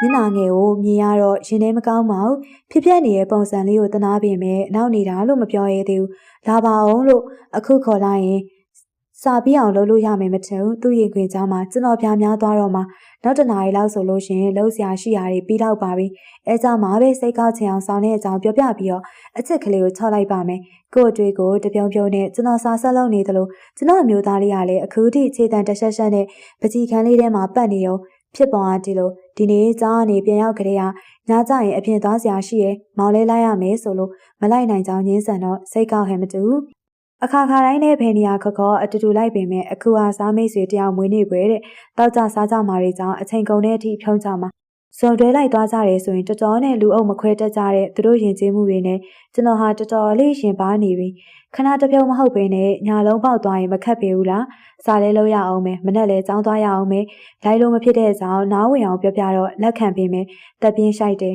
ပြီးတော့ဒါဆိုကိုလည်းမသွားတော့ရွယ်ပြောတာမဟုတ်ဘဲနဲ့ကျွန်တော်မသွားရင်သူလည်းမသွားချင်တဲ့ပုံစံမျိုးကျွန်တော်မပါရင်ဘယ်လူမှုရေးမှမထောက်ထားနိုင်တယ်လို့မျိုးကျွန်တော်ပဲတက်ပြင်းရှိုက်ရပြန်တယ်စားရလေတက်ကတူတက်ကြရရင်းနှီးရဲ့တငယ်ချင်းဆိုစပြောတော့ဟိုကထက်ခါဖိတ်ထားဆိုမတွေ့ရလဲကြပြီဆိုဘယ်ကောင်းမလဲသွားလိုက်နော်မျိုးစုံချောမော့ပြောနေပြီမဲ့တက္ကသိုလ်ကတငယ်ချင်းကဘာရေးကြီးလို့လဲမတွေ့ရကြလဲဘာဖြစ်လဲမောင်မဟုတ်တာမျက်နှာညူညူနဲ့ပြောနေရဲ့လူဆိုးကောင်ကိုအလိုလိုက်ပြီးတော့တူလိုက်ပေးခြင်းပြင်မဲ့တကယ်မဖြစ်တာအခုလိုက်သွားလို့ကိုလုံးရမယ့်အပိုင်မပြီးထားရင်မနေ့ကအတန်းဖော်တွေကိုအားနာရမှာဒါနဲ့ပဲတက်ပြင်းရှိုက်ပြီးတော့အဲ့တငယ်ချင်းတွေကအလုပ်တူပဲဆိုစားကွာသွားလိုက်နော်တော်စားအိမ်အောင်ကြပြီးမှလူမှုရေးပြက်ကုန်နေဆိုလို့ရှင်ငါစိတ်မကောင်းဘူးလေ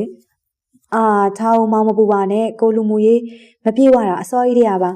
ဒါတော့ဆက်ဖြည်းဖြည်းပြောနေရောသူ့ခေါင်းကိုကျွန်တော်ခေါင်းနဲ့ခပ်ပဖားလေးတိုက်ထိလိုက်မိပြီးတော့ကဲမောက်ပြီးစားကလေးလိုလုံနေမှာလားငါပခတ်စင်ရတော့မလားပြောဒီလိုမျိုးခက်ဆက်ဆက်ပြောလိုက်တိုင်းဦးမောင်ကြီးရလေကွာတကယ်စိတ်ဆိုးရမှာလားအတန်ခက်တီတီနဲ့ဖီအောက်လိုက်မှငြိမ်ကျသွားတယ်ခဏနေတော့သူ့ကိုယ်ကြီးနဲ့3ခေါက်လောက်ခောက်ပြီးတော့ကျွန်တော်ရင်ခွင်ထဲကိုခေါင်းကျိုးဝင်လာတယ်နှုတ်ကလည်းသွားဆိုသွားပါမယ်ကို့ပြုံးပြသူ့ကိုနှင်းနှင်းချက်ချိုက်ပြုံးပြမိလိမ္မာရဲ့သားနဲ့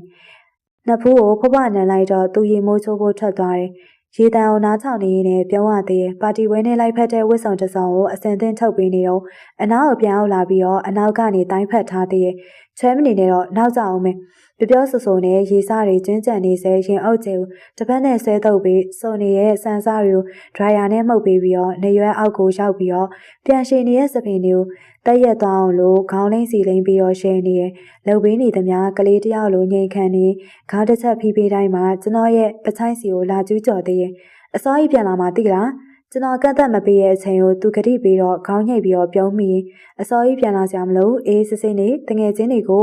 အပေါက်ဆိုးမနေနဲ့အောင်ကောက်ပြော်လာခဲ့နော်သူ့ကိုယ်ပေါ်အဝိစာတွေကိုတက်ရအောင်လှုပ်ပေးနေအောင်ကိုအရင်မတောက်ခဲ့ဘူးနော်တောက်ချင်တောက်ခဲ့စိတ်ထဲရှိတဲ့အတိုင်းပြောလာခဲ့အလွန်ကြုံမဟုတ်ရင်ရပါပြီငါမပါပဲတယောက်တည်းလွတ်လိုက်ရလို့တအားမှုနေစိတ်ဘူးလို့တိတ်စော်ကြီးပြန်လာဖို့မလိုပေမဲ့တိတ်တော်ညမနဲ့စင်းနေနော်အပြင်မှာအေးတယ်ဒါကိုနားဝင်အောင်ပြောတော့လူဆိုးလေးကကျွန်တော်ရဲ့လက်ဖမိုးနှစ်ဖူးကိုစုကင်ပြီးတော့နမ်းဆိုင်ရအရက်လည်းလုံးဝမတောက်ဘူးည7 နာရီမတိုင်ခင်အရောက်ပြန်ခဲ့မယ်မတောင်းတဲ့ကလေးကိုထက်ခါပေးနေပြန်တယ်မွေးနေ့ဝဲသွားတာကိုအရင်မတောက်လို့ရမလားတဲ့မွေးနေ့ရှင်ကခွင့်ပြုမလားဒါမှမဟုတ်သူအော်ထုတ်လို့မွေးနေ့ရှင်အရှုံးပေးရမလားဟုတ်ပါပြီတိမ်တောင်မကြဖို့ရဲ့အတိစိတ်လို့အောင်မတောက်ဖို့ရဲ့ပဲ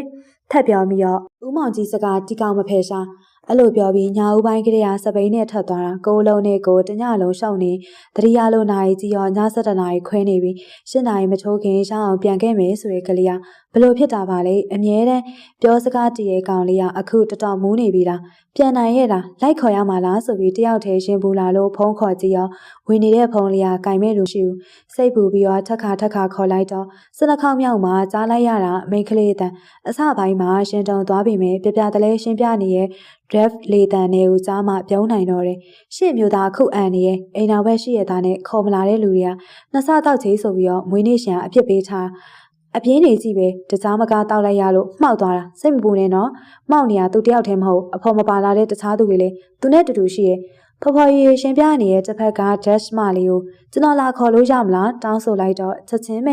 စောင့်နေမယ်ဆိုရင်အာယုံမတက်ခင်ကျမတို့ပြန်ပို့ပေးပါမယ်အဲ့လောက်ထိမစောင့်နိုင်လို့ပါပြောလိုက်တော့တစ်ဖက်ကမိန်းကလေးရရှဲတယ်အိမ်နောက်တော့သူမပြောပြတဲ့လိပ်စာလေးကိုတေချာမှတ်ပြီးတော့အနှွေးတဲ့ထူထူဝစ်ပြီးတော့12 နာရီကြီးစပိန်တစီနဲ့ထွက်လာရတယ်စိတ်ထဲမှာလည်းရှဲရဲချင်းတနာလေတနာစားအဝေးမခံပေမဲ့သူနဲ့အတူတူပွဲတချို့လိုက်တက်ပြီးမှကိုယ့်ရဲ့အမျိုးသားကိုအဲကိုဟောနှိမ့်ချိုက်သူမဟုတ်မှန်ပို့သိလာတယ်။အလားတောက်ကြတာလွဲလို့ရှင်စားနဲ့ကျွန်တော်2 ယောက်စလုံးရမကောင်မနစ်သက်ကြတာတူတယ်။တင်မောသားမလို့ဈေးခဏဆရာတဲ့သူအတွက်ဒီချင်းစရိုက်လေးကအထူးတလဲမျက်နှိုးစရာပဲသူ့ရဲ့သွေးသားထဲမှာအဲကိုဟောတွေလည်းပတ်ရမယ်စားကျွန်တော်မျက်နှိုးချင်းတွေသာရှိပါတဲ့ပွဲတူတူတက်တိုင်းဝိုင်လောက်သာအနေအချင်းတောက်ဖြစ်ကြပြီးတော့လူများအကြာကြီးမနေနိုင်တဲ့2 ယောက်ကတိတ်မကြခင်မှာပဲအိမ်ပြန်ပြေးကြတာကြီးပဲဒါကြောင့်ည7 နာရီအရောက်ပြန်လာမယ်လို့အချစ်ကလေးပြောသွားတာအခုမူးနေရဲဆိုတော့ညင်းလို့မရတဲ့အခြေအနေမှာဘလောက်တောင်မှတောက်လိုက်ရလဲစားနည်းနည်းလေးမူးရင်အစမတန်ယောက်ျားပိသားတက်ပြီးတော့နည်းနည်းလေးထပ်ပုံမူတဲ့အခါကျွန်တော်ကိုကြည့်ပြီးတော့ထိုင်ရနေတတ်တယ်အခုကဘဲနေထားရောက်နေပြီလေယောက်သားပိသားချင်းနဲ့အဲ့ဒီရဲတက်ချင်းရဲ့လမ်းခုလက်မှာရှိနေမှလားမူးနေမယ်မျက်နှာလေးကိုမိုးလေးနဲ့အထိထိုင်မဆောင်နိုင်တဲ့ကောင်ကညလေကြီးမှာပဲစပိန်နေပြုံးနေမိရောတယ်။အချိန်မနေတော့ဘူးဆိုပေမဲ့အက်စတာတန်ရဲ့လမ်းတွေပေါ်မှာလူတွေသွားလာလှုပ်ရှားစီကားနေတော့မယ်။တချို့ဆိုင်တွေစီကရေတန်ချို့တွေလမ်းမတန်းစီမှာလွင့်ပြဲလာတယ်။အဝတ်ကျေလွတ်နေတဲ့နေရာတိုင်းကိုစိတ်ခဲသွားအောင်တိုးဝေးလာတဲ့ဆောင်းရဲအရသာကိုခံဆိုင်ခက်သက်နေလိုက်တော့မကြခင်ရေတန်နေနဲ့စီကားနေတဲ့ဘာတစ်ခုစီကိုရှောက်လာတယ်။စပိန်ရရမယ့်နေရာမှာသွားရက်ပြရတဲ့ဝေတာလေးတယောက်ကိုအကူကြီးတောင်းလိုက်တော့မွေးနေ့ပဲလုံနေတဲ့နေရာစီကိုလိုက်ပို့တယ်။နောက်တစ်ချိန်ဖုန်းထက်ခေါ်တဲ့အခါခုနအမျိုးသမီးလေးပဲထက်ကင်နေ။ကျွန်တော်ရောက်နေမှန်းသိရောအပြေးတစ်ပိုင်းနဲ့ထက်ကြွတယ်။ Sorry ကျွန်တော်မြင်တာနဲ့အရင်ဆုံးတောင်းပန်စကားတစ်ခုနဲ့ပြူငါမှုကိုပြသတယ်။အခုထိတောက်စားပြီးတော့ကားခုံနေကြသူတွေရှိသလိုမှောက်နေသူတွေကလည်းဒူးနဲ့ဒီပဲတချို့ပလိန်အော်ရည်နေကြတာပြောစရာပဲတငယ်ချင်းတွေစုံနေပွဲမလို့လွတ်လပ်ပေါ့ပါနေမှုကိုခံစားလို့ရပါတယ် မသိပေမဲ့လက်ဝိရန်ပြသူတချို့ပြန်နှုတ်ဆက်မိရင်ဒက်စ်မလေးနဲ့အတူတူအထက်ကိုလိုက်ဝင်လာမိရင်ရှောက်ချေကမွေးနေ့ရှင်ကဖုန်းတွေအကုန်တနေရာထဲမှာစုပုံခိုင်းချတယ်ရှင့်မျိုးသားဒါကြောင့်ဖုန်းမကိုင်းနိုင်တာဘာလို့ဆိုလို့ကျင်မန်းသိရောကျွန်တော်ပြုံးနေမိရင်လာသမျှဖြောင်းအကုန်လုံးကျမပဲတိုင်ခံဖြစ်နေရလေမမူးတာကျမပဲရှိတာ哦ပြောင်းဆဆနဲ့ရှင်းပြနေသမျှရပါတယ်အပြုံးနဲ့ပြန်ဖြေမိရဲ့အိမ်သားတွေစီကဖုန်းတွေစတိုက်လက်ခံရပေမဲ့အရင်ဆုံးရောက်လာတာရှင်းမယ်လှပြီးတော့ပြူငါတဲ့ဒက်စ်မလေးနဲ့အတူတူရှောက်လာရင်းနဲ့စပွဲဝိုင်းလေးတစ်ခုစီကိုရှောက်လာတယ်ပြီးတော့သူမလည်းညှိုးထိုးပြတာကစားရှိရဲ့နေရာချင်းတဲ့အတိုင်းပဲရောက်သားပြီးသားချင်းနဲ့ရေမောချင်းအလေကိုလုံးလုံးကြားရောက်နေတဲ့ကျမရဲ့အမျိုးသားလေးမအောင်နိုင်တယ်လို့ကျွန်တော်ရဲ့ချလိုက်တော့ဒက်စ်မလေးပါရှယ်နေတယ်ကျွန်တော်အမျိုးသားလေးကိုကြည့်ပါအောင်ရမကာခွက်ထရာနှိုက်ထားပုံရှားတဲ့ရေခဲတတောင်ကိုကင်ထားပြီးတော့ဘာတွေတိုးတိုးကပ်ပြောနေမှမသိဘူးသူဘေးမှာရှိရဲ့နှစ်ယောက်ကမှောက်နေရလို့ဟောက်နေရလို့နဲ့လားထောင်မဲ့သူမရှိပဲပြောနေတဲ့စကားတွေကရေခဲတုံးနဲ့ပဲဖြစ်မှာစစ်စရာကောင်းတဲ့ပုံစံလေးကိုရှယ်လဲရဲချင်းခေါင်းအောင်လဲနနာခောက်ဖြစ်ခြင်းမွေးနေ့ရှင်အနိုင်ကျင့်တာခံရလို့ပွဲရောက်ခါစားမှာစိတ်ညစ်နေမဲ့ပုံလေးကိုတွေးပြီးတော့တနာသားသလိုပဲကျွန်တော်မပါလို့ဒီကလေးကအများကြီးတောက်လိုက်ရတယ်အေကန်နာမူးနေတာတော့မှဒီလောက်မြူတူးနေရဆိုတော့ရမကာပဲတီးတန်းကြိုက်တာတော့ဖြစ်ဟန်မတူအစတာဒန်ရဲ့ကလေးကိုပြန်တည်းရတော့ထပ်ပြောင်းမြူပြန်တယ်ဘေးမှာရက်နေတဲ့ဒက်စ်မလေးဟာစားနဲ့ကျွန်တော်တွေ့ပြီးဆိုတော့နှုတ်ဆက်ပြီးထွက်သွားတယ်။အနားမှာသွားတက်ခိုင်တဲ့အထိကျွန်တော်ကိုလည်းမကြည့်ဘူး။ရောက်နေတာသိဟန်လည်းမတူ။အန်ထားတယ်ဆိုပေမဲ့ပြည့်ရုံးမနေတဲ့အနေအထားမှာနှကန်းနေရပြုံးလို့အခုထိရေခဲတုံးနဲ့စကားပြောလိုက်ခေါင်းငုပ်ရည်လိုက်နဲ့သူ့ရဲ့အင်ဂျီလက်ဖြားမှာစီးကြနေတဲ့ရှည်တွေကရေခဲရည်တွေနေမှာဒါဟာဘယ်နှတုံးမြောက်လည်းမသိဘူး။ဘာတွေမှဒီလောက်ထိပြောနေမှမသိဘူးလက်တွေအင်းနေမှာဆိုလို့လှမ်းဆွဲပြီးအောင်ငွေ့ပြီးတော့မျက်လုံးတွေစွတ်ဖြဲပြီးတော့ကြည်လာတယ်ကျွန်တော်ကိုတေချာမြင်သွားတာနဲ့နှက်ခမ်းသားတစုံကွေးထွက်သွားအောင်လို့ပြုံပြလာပြီးတော့ထူးဆန်းလိုက်တာကျမလည်းဦးမောင်ကြီးလက်ထဲကပြုံးမစသေးရဲ့ရေခဲတုံးကိုကြည်လိုက်ကျွန်တော်ကိုကြည်လိုက်တူတူရဲလိုက်မလို့သူနဲ့တူတူကိုပါရှိဝေလာတယ်လို့ပဲစစ်စရာကောင်းတဲ့ပုံစံလေးကိုစိတ်လိုလဲရနဲ့ထိုင်ကြည့်ပြီးလှုပ်ချင်တာလှုပ်ဆိုပြီးလှုပ်ထားခြင်းပေမဲ့ကျွန်တော်ကလေးဖျားမှဆိုးလာတယ်လို့ကျွန်တော်လည်းစာလုပ်ဖို့ကြံသေးရကြောင်းကဲထပြန်ရအောင်ပြီးစားဦးမောင်ကြီးနှစ်ယောက်ဆိုရင်တော့ဒီဦးမောင်ကြီးကတော့မင်းလက်ထဲကကောင်းလို့အရေတော့ပြောမကြဘူးမင်းကိုစပိုးအုပ်မဲ့ဦးမောင်ကြီးခက်ဆက်ပြောလိုက်တော့ရီဝေထက်ကြည့်လာပြီးမျက်လုံးတွေဖိဖို့ပြန်နေနှုတ်ကလည်းဟုတ်တာပဲဒီဦးမောင်ရပို့ချောတယ်ရဲကျင်တော်မျိုးသိပ်ပြီးတော့အရက်သမားရဲ့ခြံအောက်ကနေဝင်ရှိုးပြီးတွဲလိုက်တော့မူးနေတဲ့လူဆိုတာပါးကိုတစ်ဖြက်နဲ့လာနန်းန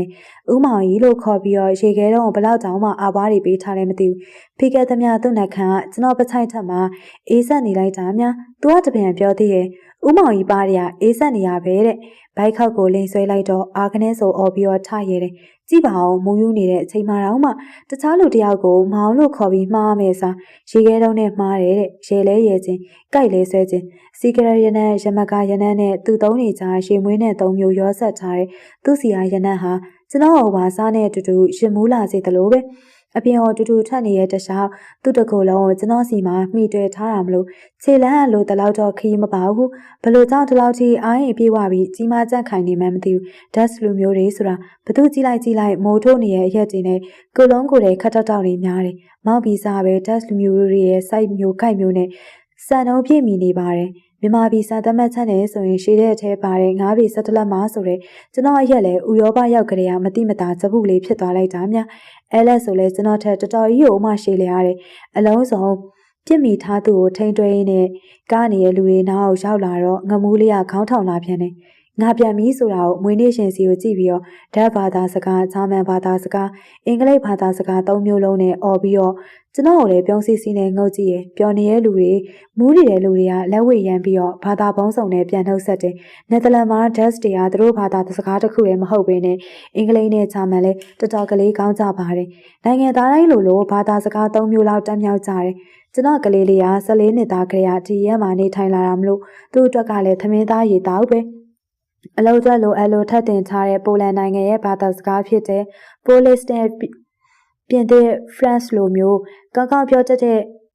ကျွန်တော်ရဲ့အမျိုးသားလေးကဘာသာစကား၅မျိုးပြောနိုင်တဲ့လူရည်ကျွန်းလေးပါတဖြည်းဖြည်းသိလာတာတော့နောက်တစ်ခုကမောင်ဗီဇာကိုမိဖို့အတွက်မောင်တော်တော်စူးစမ်းရအောင်မယ်ဆိုတာပဲသူတခုခုကိုလေ့လာမှတ်သားတဲ့အခါကျွန်တော်လိုတကုတ်ကုတ်နဲ့ဒါဟုတ်ပဲဖတ်မှတ်လေ့လာမဟုတ်ဘဲနဲ့ဒီတိုင်းပေါ့ပလေ့လာရုံနဲ့ပြီးပြည့်စုံသွားတဲ့အမျိုးသားလေးဂိမ်းကနန်းနေကိုသူနှစ်သက်တာတည်တဲ့နေရစားအောင်မေးဘူးတယ်မင်းငယ်ငယ်ကတင်ချမရတာတကယ်ဟုတ်ရဲ့လား ပြန်မဖြေဘဲနဲ့ရေနေပြီးမှမွေးကလေးကဒီကောင်မသိမဲတက်လာတာတင်ချပဲထင်ထားတဲ့အတိုင်းမလို့မကြင်မနဲ့ဖြစ်သွားတာဝန်ခံရမယ်အဲ့ဒါဆိုငါ့ကိုတက်တက်လောက်တာပေါ့ဟုတ်လားပြီးစား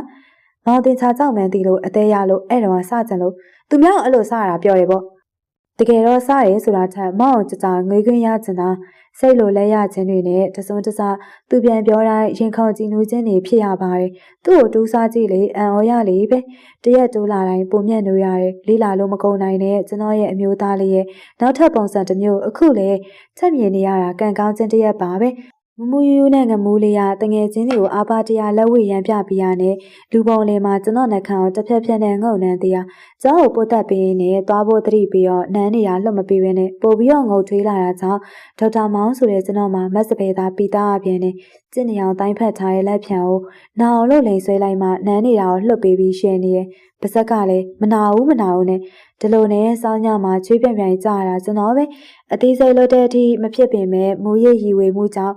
တော်တော်လေးကောင်းနေတဲ့လူဆိုးလေးကိုအပြစ်မမြင်ရဲ့ထိန်ရင်တွင်ရင်နဲ့ရှောက်ရင်နဲ့ပဲစပိန်ချနေရာကိုရောက်လာတယ်ကျွန်တော်ကိုဆွဲပြီးတော့သူနင်းပါမယ်လို့ကြီးကြနေလို့ဘိုက်ခေါက်လိန်ဆွဲပြင်းမှအနက်ခမ်းစုပြီးငြိမ်ကျသွားတယ်ပါဇက်ကလည်းပွားစီနဲ့ဘာရီစီမန်းနေမှမသိဘူးဘယ်ဘာသာနဲ့ပြောနေရမှန်းလည်းမသိဘူးနောက်ဆုံးခေါင်းကိုနနာထုပစ်ပြီးတော့တက်မောင်းပြီးစားငါဒီထက်စိတ်တူလာလို့ရှင်မင်းနှဖူးမှာအာလူဘူးတီထသွားမယ်နော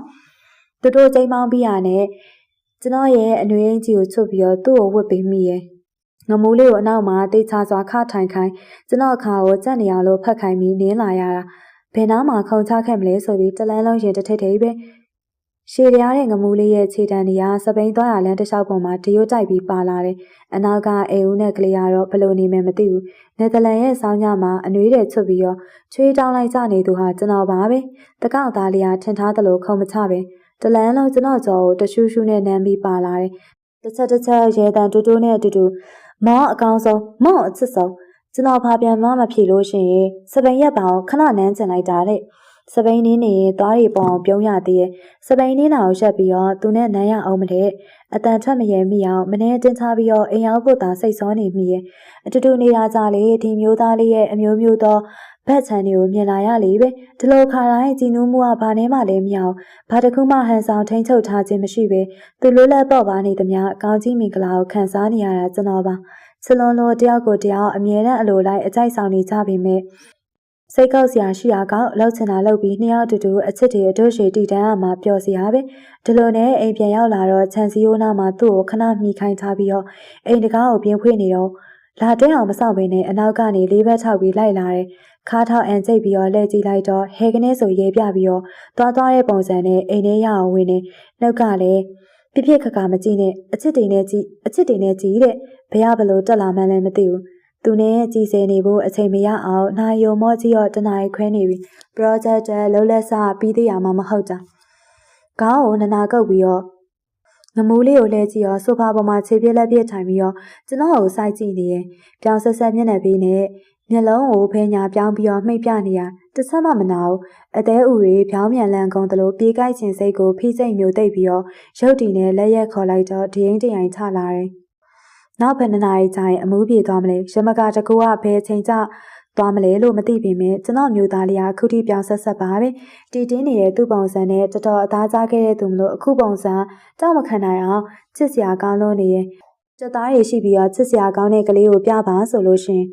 ်မောက်မီစာကိုလက်ညှိုးထိုးပြမိမှဘလောက်မူမမှန်နေအနားကိုရောက်ကြတဲ့အရင်နမ်းဖို့မမေ့ပဲနဲ့လေတိုင်းစားမှာမျက်နှာလာမောက်ချတော့ကျွန်တော်ခန္ဓာကိုယ်ကကြောက်ကနေပဲရေခဲတော့အနမ်းပေးထားတဲ့သူ့ရဲ့နှခမ်းတွေကအခုတော့ပူနေနေပြန်ပါရောနန်းနေရင်လည်းသူ့စီဟာရှယ်တန်တိုးထွက်လာမှအတိပြန်ဝင်လာတယ်စာမပြီးသေးဘူးစားအောင်အလိုမလိုက်နဲ့အလိုလိုက်လို့မဖြစ်ဘူးအလိုလိုက်လို့ရှင်မင်းတေပြီးသားမှန်းဆိုတာကိုတယောက်တည်းစီမန်းတလို့ရေရွတ်ပြီးစိတ်ကိုတင်းပြရတယ်အကျဉ်းလာနန်းနေသူကိုဆွဲခွာလိုက်ပြီးတော့မျက်နှာတီတီနဲ့နေရွက်ကနေဆွဲတော့တွန့်လေးကူပါလာတယ်ပါဇက်ကလည်းမရက်မနာနဲ့ဦးမောင်ကြီးနေရွက်ကိုမဆွဲနဲ့အောင်ဦးမောင်ရဲ့နေရွက်ကရားတယ်နှခမ်းအောင်နန်းနဲ့စာမပြီးသေးလို့အိမ်မြောင်အမိပြက်နေတဲ့ကောင်ရဲ့အရက်မူသမားရဲ့အင်္ဂလိပ်ထဲမှာလုံးထွေးလိုက်တယ်ခဏကြာတော့ကျွန်တော်စီကဖိဟောက်တန်နဲ့သူ့စီကရဲတန်နေစူညံလာတယ်တကယ်ပြောတာစာလုံးစရာသာမရှိရင်ဒီရုပ်ကလေးဒီစရိုက်ကလေးကို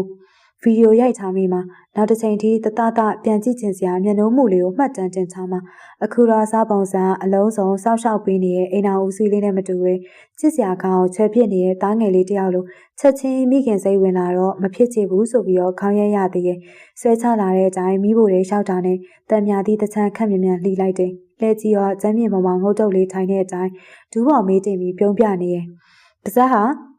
ကိုကတံမြာတိမကြိုက်ဘူးခေါင်းခါပြပြီးညင်းသေးရငမှုကထားကြတော့မမူအမူးပြေသွားသလားဆိုတော့လည်းမဟုတ်ဘူးအခုထိမျက်ဝန်းထဲမှာရဲနေပြီးတော့ပါးတွေပါနီနေသေးရဆက်ပြဲပြဲလောက်ပြနေတာအစိုးဆုံးပဲစာလုံးဆရာသားမရှိလို့ရှင်ကျွန်တော်လည်းမောက်ပြီးစားကြောင်းဦးတက်သေးမှာအခုလည်းအော်ရမိမှာဆိုလို့နှက်ခမ်းကိုကြိုက်ထားရတော့မယ်အေးပြီးတော့ပါစက်မဟရင်ငါနဲ့လာမအိမ်နဲ့အမူသမားနဲ့မအိမ်နိုင်ဘူးပြပြခခပြောလိုက်တော့ခေါင်းရမ်းပြီးတော့အနာတိုးလာတယ်မျက်နှာကလည်းမျိုးစုံတွန်းခေါက်နေနောက်တာကြိုက်တယ်ခွေးကနေဆိုခေါင်းငုပ်ရှယ်ပြီးမှမျက်နှာကိုပြန်ကျင်းရင်းနဲ့လာတိုးဝေးနေသူကိုလည်းဆွဲမောဖြစ်ပြီးတော့ပါဇက်ထဲတံမြာသီးစိတ်ညှစ်ထည့်လိုက်တော့မိဖို့ထဲမှာချွတ်ထုံလို့ရဲ့မျက်နှာတစ်ခုလုံးရှုပ်ထွားနေပြီမဲ့ပါဇက်ကမချင်ဘူးလုံးဝမချင်ဘူးတဲ့သူလူးနေသမျှကျွန်တော်ယူတော့မလို့ရှယ်လိုက်ရတယ်ဒီလိုနဲ့ထပ်ပြီးတော့ဆွဲခေါ်လာတာရှေ့ချိုးခန်းနဲ့ကိုချမ်းနဲ့ချင်းနေဆိုပြီးတရဇက်အော်နေသေးရဲ့ကျွန်တော်တော့မှရှေ့ကိုင်းတာနဲ့တုံသွားတာဆိုတော့မောင်ပီစာအော်ကလည်းမဆန်မျက်နှာကတော့တကယ်ဟိုမှရှုပ်သွားလို့မျက်နှာတွေမကပဲကလေးလိုတန်ရှင်းရေးလုပ်ပေးရတယ်လို့လက်လေပင်းနဲ့ခြေထောက်တွေထိစေးကြောတန့်စင်ပေးလိုက်တော့ချမ်းလိုတအီအီနဲ့အော်နေရခွေးပေါက်လေးအတိုင်းပဲအတန်မျိုးစုံထွက်နေတဲ့နှက်ခမ်းကိုလက်နဲ့အသာစိတ်ဆွဲလိုက်တော့ခဏငြိမ်ကျသွားတယ်အေးတယ်အော်လို့ပြီးတော့အိတ်ခမ်းနဲ့ပြေးဝင်လာတယ်တကူလုံးနဲ့တောက်တောက်ကြီးနဲ့လူတန်ကြီးကဒီလောက်ချစ်စရာကောင်းနေရတိတ်လို့နာမလားအင်ကြီးလဲပြီမလို့နောက်ကနေလိုက်ဝင်သွားပြင်မယ်ဗီဒီယိုတွေကနေသူ့ဘာသာသူအနှွေးတွေဆွဲချနေရမြင်မှခေါင်းခါပြီးပြုံးမိရဲ့ဟိုတယ်မဟုတ်ဒီတယ်မဟုတ်နဲ့ဆွဲဖနေတဲ့လူဆိုးကောင်ပြေးခောက်ချင်ပေမဲ့လေကိုရှိန်တက်ထားရတယ်အမြဲတမ်းညံ့နိုးမှုတွေဖြစ်နေပြီးတော့စမတ်ကြနေတဲ့သူ့ပုံစံနောက်တစ်မျိုးချစ်ကန်ပုံစံအဲ့ဒါရင်းနဲ့အခြားတစ်ဖက်အခုပုံစံမြင်ရတာပျော်စရာပဲအပြုံးနေတတိကြီးနဲ့တကားဝမှာလက်ပိုက်ရက်မိရ9မိနစ်လောက်ကြာရင်နိုင်လန်းကြီးရောအချိန်ကတော်တော်လင့်နေပြီသူ့နာကပ်ဖို့အတွက်ဒုတိယစာပြအောင်လုပ်ဖို့ပထမဆိုတာမျိုးနဲ့စာကြည့်စပွဲဘက်ကိုဦးတည်လှည့်ရတယ်ခန္ဓာကိုယ်နှွေးထွေးသွားတော့ငမိုးလေးကအိပ်ပျော်သွားပြီးနေမှာဒီလိုနဲ့စိတ်ချလက်ချနဲ့စာပြန်လုပ်နေအောင်45မိနစ်ခန့်ကြာမှာပဲအနာဘက်ကနေတပြင်းရှိုက်တန်ကိုစကြရတယ်အနောက်ကိုအသားငယ်ကြီးရောအဝတ်စားလဲပြီးသားပုံစံနဲ့မျက်နှာနေနေတာတွေလို့ရှင်မူရည်ယူဝေးနေတာမျိုးသူ့စီမှာမရှိတော့ဘူးအိမ်နောက်တော့သူ့အဖြစ်ကိုသူသိတယ်လို့ဘာလို့မိသွားလဲမှတ်မိသွားတယ်လို့နဲ့ကျွန်တော်အနာမှာအခုလိုပတ်လျှောက်နေရပဲနိုင်ကြီးရောမနေ့3နာရီခွဲအကြောချင်ဆက်လိုက်မိရင်မနေ့ကြောင်းတော့ရအောင်မှလှုပ်เสียအားလုံးပြီးပြီမလို့အခုချိန်သူ့ရင်ခွင်ထဲဝင်လာရင်ခဏလေးနဲ့အိပ်ပျော်သွားမှာဇာရင်ငွေကကျွန်တော်အတွက်အကောင်းဆုံးအိပ်ပျော်စေးလားစိတ်ကောက်ချင်အောင်ဆောင်းတာကစာမပြီးသေးခင်အထိပါပဲအခုတော့အချစ်ကလေးကိုချစ်မယ်သူ့ရင်ခွင်ထဲဝင်ခွေပါတော့မယ်ကလထိုင်မော်ထိုင်ပြီးတော့ဆောင်လုပ်ထားတဲ့ခန္ဓာကိုယ်လွတ်လွတ်လပ်လပ်ဖြစ်အောင်လို့ကျမ်းမြေမော်ကိုပြောင်းချိုင်လိုက်ခြင်းခန္ဓာကိုယ်နေရာမှာခက်ရှော့ရှော့မိထားပြီးတော့ခြေထောက်တွေကိုဆင်းချလိုက်တော့အကြောချင်တွေပြေရော့သွားသလိုပဲအထိုင်ကျသွားတဲ့မျက်စိရှိရာလူဆိုမျက်ဝန်းတွေမေးစင်းကြည့်မိရင်ဗီဇာဗျားဗျသတိနေထားနဲ့တံပတ်ပေးထားတဲ့အတိုင်းထွက်လာတာကတော့ကျွန်တော်ညကိုအိတ်ဆက်ခြင်းကင်းစေတော့မယ်ဗျားဗျားရဲ့နှလုံးသားမှာလေအေးဝင်တိုက်သားသလိုတော်တော်ကြီးပဲလက်နှစ်ဖက်ကိုအချင်းချင်းဖိဆုပ်ကန်ထားပြီးတော့မျက်နှာငယ်နဲ့လှမ်းကြည့်လာတဲ့အခုထိသူစိတ်မကောင်းဖြစ်နေတာကိုသိတာအောင်ပခုံးစဲကိုကျုပ်ထားပြန်တယ်။ခေါင်းကလည်းခန်းခန်းနဲ့တကယ်ကိုမှလိမ်မာတဲ့ခွေးပေါက်လေးလိုထက်ချင်မိရင်လေဒီမောင်ယူဖို့သာကြံတော့တယ်။ကျွန်တော်မျက်လုံးကိုဖတ်လိုက်တိုင်းတကယ်စိတ်ဆိုးမဆိုးသိနိုင်ပေမဲ့အခုကလေးကမျက်နှာကိုတေချာမကြည့်ရတဲ့ကောင်လေးကတမားကမားပုံစံလေးနဲ့ဘလို့တောင်မှချစ်စရာကောင်းနေရလဲ။လောင်ကိုပြည့်ကိုသိလားအမူးပြေပြီလားလူကပ်တိုက်တာအပြင်းနေကြီးပဲအဲ့တော့ဖုံးကင်နဲ့ဟိုကောင်မလေးကចောင်းနေဖက်ပါတေချာလားဖုံးနေရတနေရာထဲမှာစုထားလို့အခုထိအတန်တိတ်တိတ်နဲ့ရှင်းပြနေတော့မယ်ငါလာမခေါ်ရင်ဘယ်လိုလုပ်မယ်စိတ်ကူးထားလဲအာယုံချိန်မှပြန်လာဖြစ်မယ်ထင်တယ်တမျိုးတည်းရှိပြီးတော့အဲ့လိုခွဲနိုင်တယ်ပေါ့အဲ့လိုတွင်းနိုင်တယ်ပေါ့စိတ်မကောင်းဟန်နဲ့ပြောလိုက်တော့ပြပြတလဲနဲ့ခေါင်းခါပြပြီးမောင်စိတ်ပူသွားမှဆိုတာမောင်ကစာလုပ်နေရတာလေတမင်ရစ်နေသမျှကိုသူပဲမငင်းမညူဖြေပေးနေရဲ့တောက်တာတိတ်များသွားလို့ sorry ပါမောင်နောက်ဆိုလို့ရှင်ကိုလေလောက်ဆရာရှိလို့နေခဲ့တဲ့လူကလိုက်ကြရတဲ့ပြင်သူရစ်သမျှခံနေရတယ်ဆိုပြီးတော့စိတ်မကောင်းနေဟန်မယ်နေစမ်းမအောင်မျက်နာဘာဖြစ်ကြလဲဥမောင်ကြီးလို့ခေါ်ပြီးတော့ခုနဆက်ဖြည်းဖြည်းလုပ်နေတာမင်းမဲကိုလေခေါင်းလေးတွေလုံမနေနဲ့အချိန်ကြီးမရှိတော့ဘူးမောင်ပြစ်ပေးတာခံပါမယ်ကောင်းပြီအမတကူလုပ်ပြီးတိုင်းဘာလုပ်အောင်လဲဆိုတာအခုသင်ပေးမယ် ခက်တီတီပြောလိုက်တော့ကျွန်တော်မျက်ဝန်းတွေကိုတေချာစိုက်ကြည့်ရင်ပိုတေချာလို့အကဲခတ်တယ်စူးစူးဆဆရဲ့အကြာကြီးကြည်လာတယ်ခဏနေတော့ပြုံးရောင်တန်းလာတယ်သူ့နှခမ်းပြားတယ်အိမ်နာကျော်ကန်းကျက်လာတဲ့အစိုးလေးကအနားအောင်ရောက်အောင်လို့ပိုတိုးလာပြီးတော့တင်ပေးလေမျက်နှာနားမှာကတ်လာပြီးတော့နီနီကကက်စားနောက်နေသူကြောင့်နှစ်ဖူးကိုထုပစ်လိုက်ပြီးတော့ငါအိတ်ချင်နေပြီဗီဇမနေ့ကျရင်စောစောထားရမှာအခုငါ့ကိုဖတ်ချတော့တင်ပေးမယ်ဆိုတာထားလားဒါမဟုတ်လို့ဘာမှလဲငေါလိုက်တော့သူကရင်နေရမောင်စိတ်မစိုးဘူးဆိုတာနှလုံးသားကြိုသိပြီမဲ့နည်းနည်းဖြစ်ဖြစ်စိတ်ဆိုးစေခြင်းနဲ့တကယ်စိတ်မဆိုးဆိုတော့မောင်ဘလို့လေးလဲကွာမင်းရောခုနကတကယ်ကြောက်နေရမဟုတ်ဘူးလားတကယ်ကြောက်တယ်လို့မကြောက်တယ်လို့ပဲမောင်တည်နေတာကိုဒါပေမဲ့ချစ်စရာလေးသိလားလာပါပြီအိမ်နာဦးစီးတန်ပေါက်နေတဲ့လေတန်လေးတွေစပါပြီခုနကခွေးပေါက်လေးပုံစံချက်ချင်းပြောက်သွားသလိုရီဝေဝေနဲ့ပြန်ငေးလာတဲ့မျက်စံညိုတွေစီမှာမျက်နှာမှုတွေပြည့်ပဲတယောက်တလဲကလေးလုံနေရတဲ့ဒီညမအေးလိုက်ရပဲမိုးလင်းပေါက်ကြောမှာအခုလာဖတ်ပြီးတော့နောက်တစ်ချိန်ချက်ပြောပြီးတော့ရင်ခွင်ပွင့်သွားအောင်လို့လက်နဲ့ဖက်ကိုဘေးဆက်တန်းပြလိုက်တော့โอเคဆိုတဲ့အတန်ကိုကြားလိုက်ရပြီးနောက်သူ့ရင်ခွင်နဲ့ကျွန်တော်တကူလုံးထွေးကနေဆိုပါသွားမယ်လို့ထင်ထားခဲ့တာတက်ဆင်အောင်လွဲတော့တယ်ခြေစင်းထားတဲ့ကျွန်တော်ရဲ့ခြေထောက်တွေကိုတင်မလီခွေပုံစံဖြစ်အောင်လို့အရင်ပြုပြင်ပေးနေရာကျသွားတဲ့မဆန်းတဲ့သူ့ကိုယ်ကြီးကိုခွေခောက်ပြီးတော့ကျွန်တော်ပေါင်ပေါ်မှာတက်ခွေတော့တာပဲသိရမလားခွေးပေါက်လေးတွေတခင်မော်တက်ရည်တယ်လို့သူ့ခြေထောက်တရားစားကျွန်တော်ပေါင်ပေါ်မှာအလုံးစုံပြစ်တင်ထားပြီးခွေခောက်ထားသူ့နာဖျားကျွန်တော်ဝမ်းပိုက်နေရမှာမလို့ထွက်နေကကျွန်တော်ရဲ့ဘိုက်သားပေါ်မှာပိုတက်ကြည့်စဲနေတဲ့တိုးတိတ်နှန်းဆိုင်ထားတဲ့လက်တရားလည်းကျွန်တော်ခေါင်းပေါ်မှာမွေးတကောင်လိုမျိုးရှစ်တိုင်းလာတယ်ဟေ့စဗျဒါသူ့ပုံစံကိုမင်းငော်ပြီးတော့မေးတော့အပြုံးဆဆနဲ့မောကြည့်လာပြီးမောင်စိတ်မဆိုးအားတည်းရောထက်ချွဲချင်လာတယ်ကိုချွဲဦးမေမင်းလေ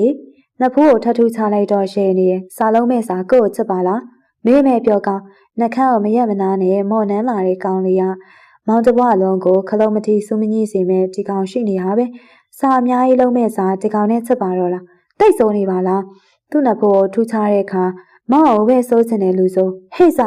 တကယ်ပါစောက်ရင်နောက်ရင်နဲ့သူ့နန်းနေကြမှာကျွန်တော်ပါရီဝေမူရစ်လာတဲ့အခုဒီပေါင်ပေါ်ကနေမစင်းတဲ့ကောင်လေးကိုထိန်ပွေချရတယ်သူဆွဲချထားတဲ့အတိုင်းကျွန်တော်မျက်နှာတစ်ခုလုံးသူ့စီငိုက်ကြနေပြီစိတ်ကြိုက်ချဲလင်းနှန်းဆိုင်ခြင်းခံနေရတယ်တယောက်လုံးစီမှာရဲတန်နေချုံမြရင်မမူတော့ပေမဲ့ကိုမူးနေသေးရဲ့အရှာရှာသူ့တန်ကြားတဲ့အခါသူ့မျက်နှာကိုလက်ဖွားနှစ်ဖက်နဲ့ဖျောက်ခိုင်းပြီးငါဘာလုပ်ပေးရမလဲတန်မြရီတော်ပါပြီအဲ့တန်မြအခုတော့မှမေးတွေခိုင်နေရဒါဆိုပါကျွန်တော်မျက်နှာကိုသူ့စီရအောင်လို့ထွက်ဆွဲပြန်တယ်အနန်းခံငင်ငယ်လေးအနန်းခံဒီတိုင်းအနန်းခံအကြားကြီးအနန်းခံဟေးစာနှက်ခမ်းနေလွန့်ကနေဆိုကွေးကြသွားတယ်ဒါဆိုလုံးဝအမှုပြေသွားမယ်ထင်တယ်ជីជីနူးနူးနဲ့ထက်ရမိဟာနှစ်ယောက်လုံးပဲအနန်းနဲ့နှွေးတဲ့ညမှာကျွန်တော်အိမ်တော်ဦးစုလေးရဲ့နောက်ပုံစံတစ်မျိုးထိတွေ့ကျင်နာခွင့်ချက်ရခဲ့ပါတယ်သူ့ကိုဖြစ်ချင်တဲ့အခါဒီမောင်ကကိုခေါ်ပေးပြီးချစ်မယ်သူချွဲချင်တဲ့အခါဒီမောင်ကလေးပေါက်စားလို့ချော့မြူပြီးအလိုလိုက်မယ်သူစုခံချင်တဲ့အခါဒီမောင်ရုပ်တည်နဲ့စုပေးမယ်အိမ်တော်ဦးစီးတယောက်လိုသူယူရပြီးတဲ့အခါဒီမောင်အလုံးစုံပျော်ညံ့မိခိုခြင်းမျိုးနဲ့သူ့ဘေးနားမှာရှိပေးမယ်ကျွန်တော်ကလေအနေနဲ့လိုတဲ့အခါဒီမောင်မိခင်တယောက်လိုချစ်ပေးအောင်မှာဘာမှမလိုတော့တဲ့ဒီရက်ဝမှာကျွန်တော်အတွက်သူ့အတွက်ကျွန်တော်ဆိုတာနဲ့တင်အလုံးစုံဟာပြည့်စုံလုံလောက်ခဲ့ပါပြီဘာတခုမှထပ်မလို့တဲ့ဘဝမှာသူ့သားထားရပါပရိသတ်များရှင်အပိုင်းဆက်ရှိကိုတော့ကျွန်မရရနာခွင့်ပြုပါရှင်နောက်ရက်ဒီမှာလည်းအကြံရှိနေသေးတဲ့အပိုင်းတွေကိုထပ်မံတင်ဆက်ပေးသွားပါမယ်ရှင်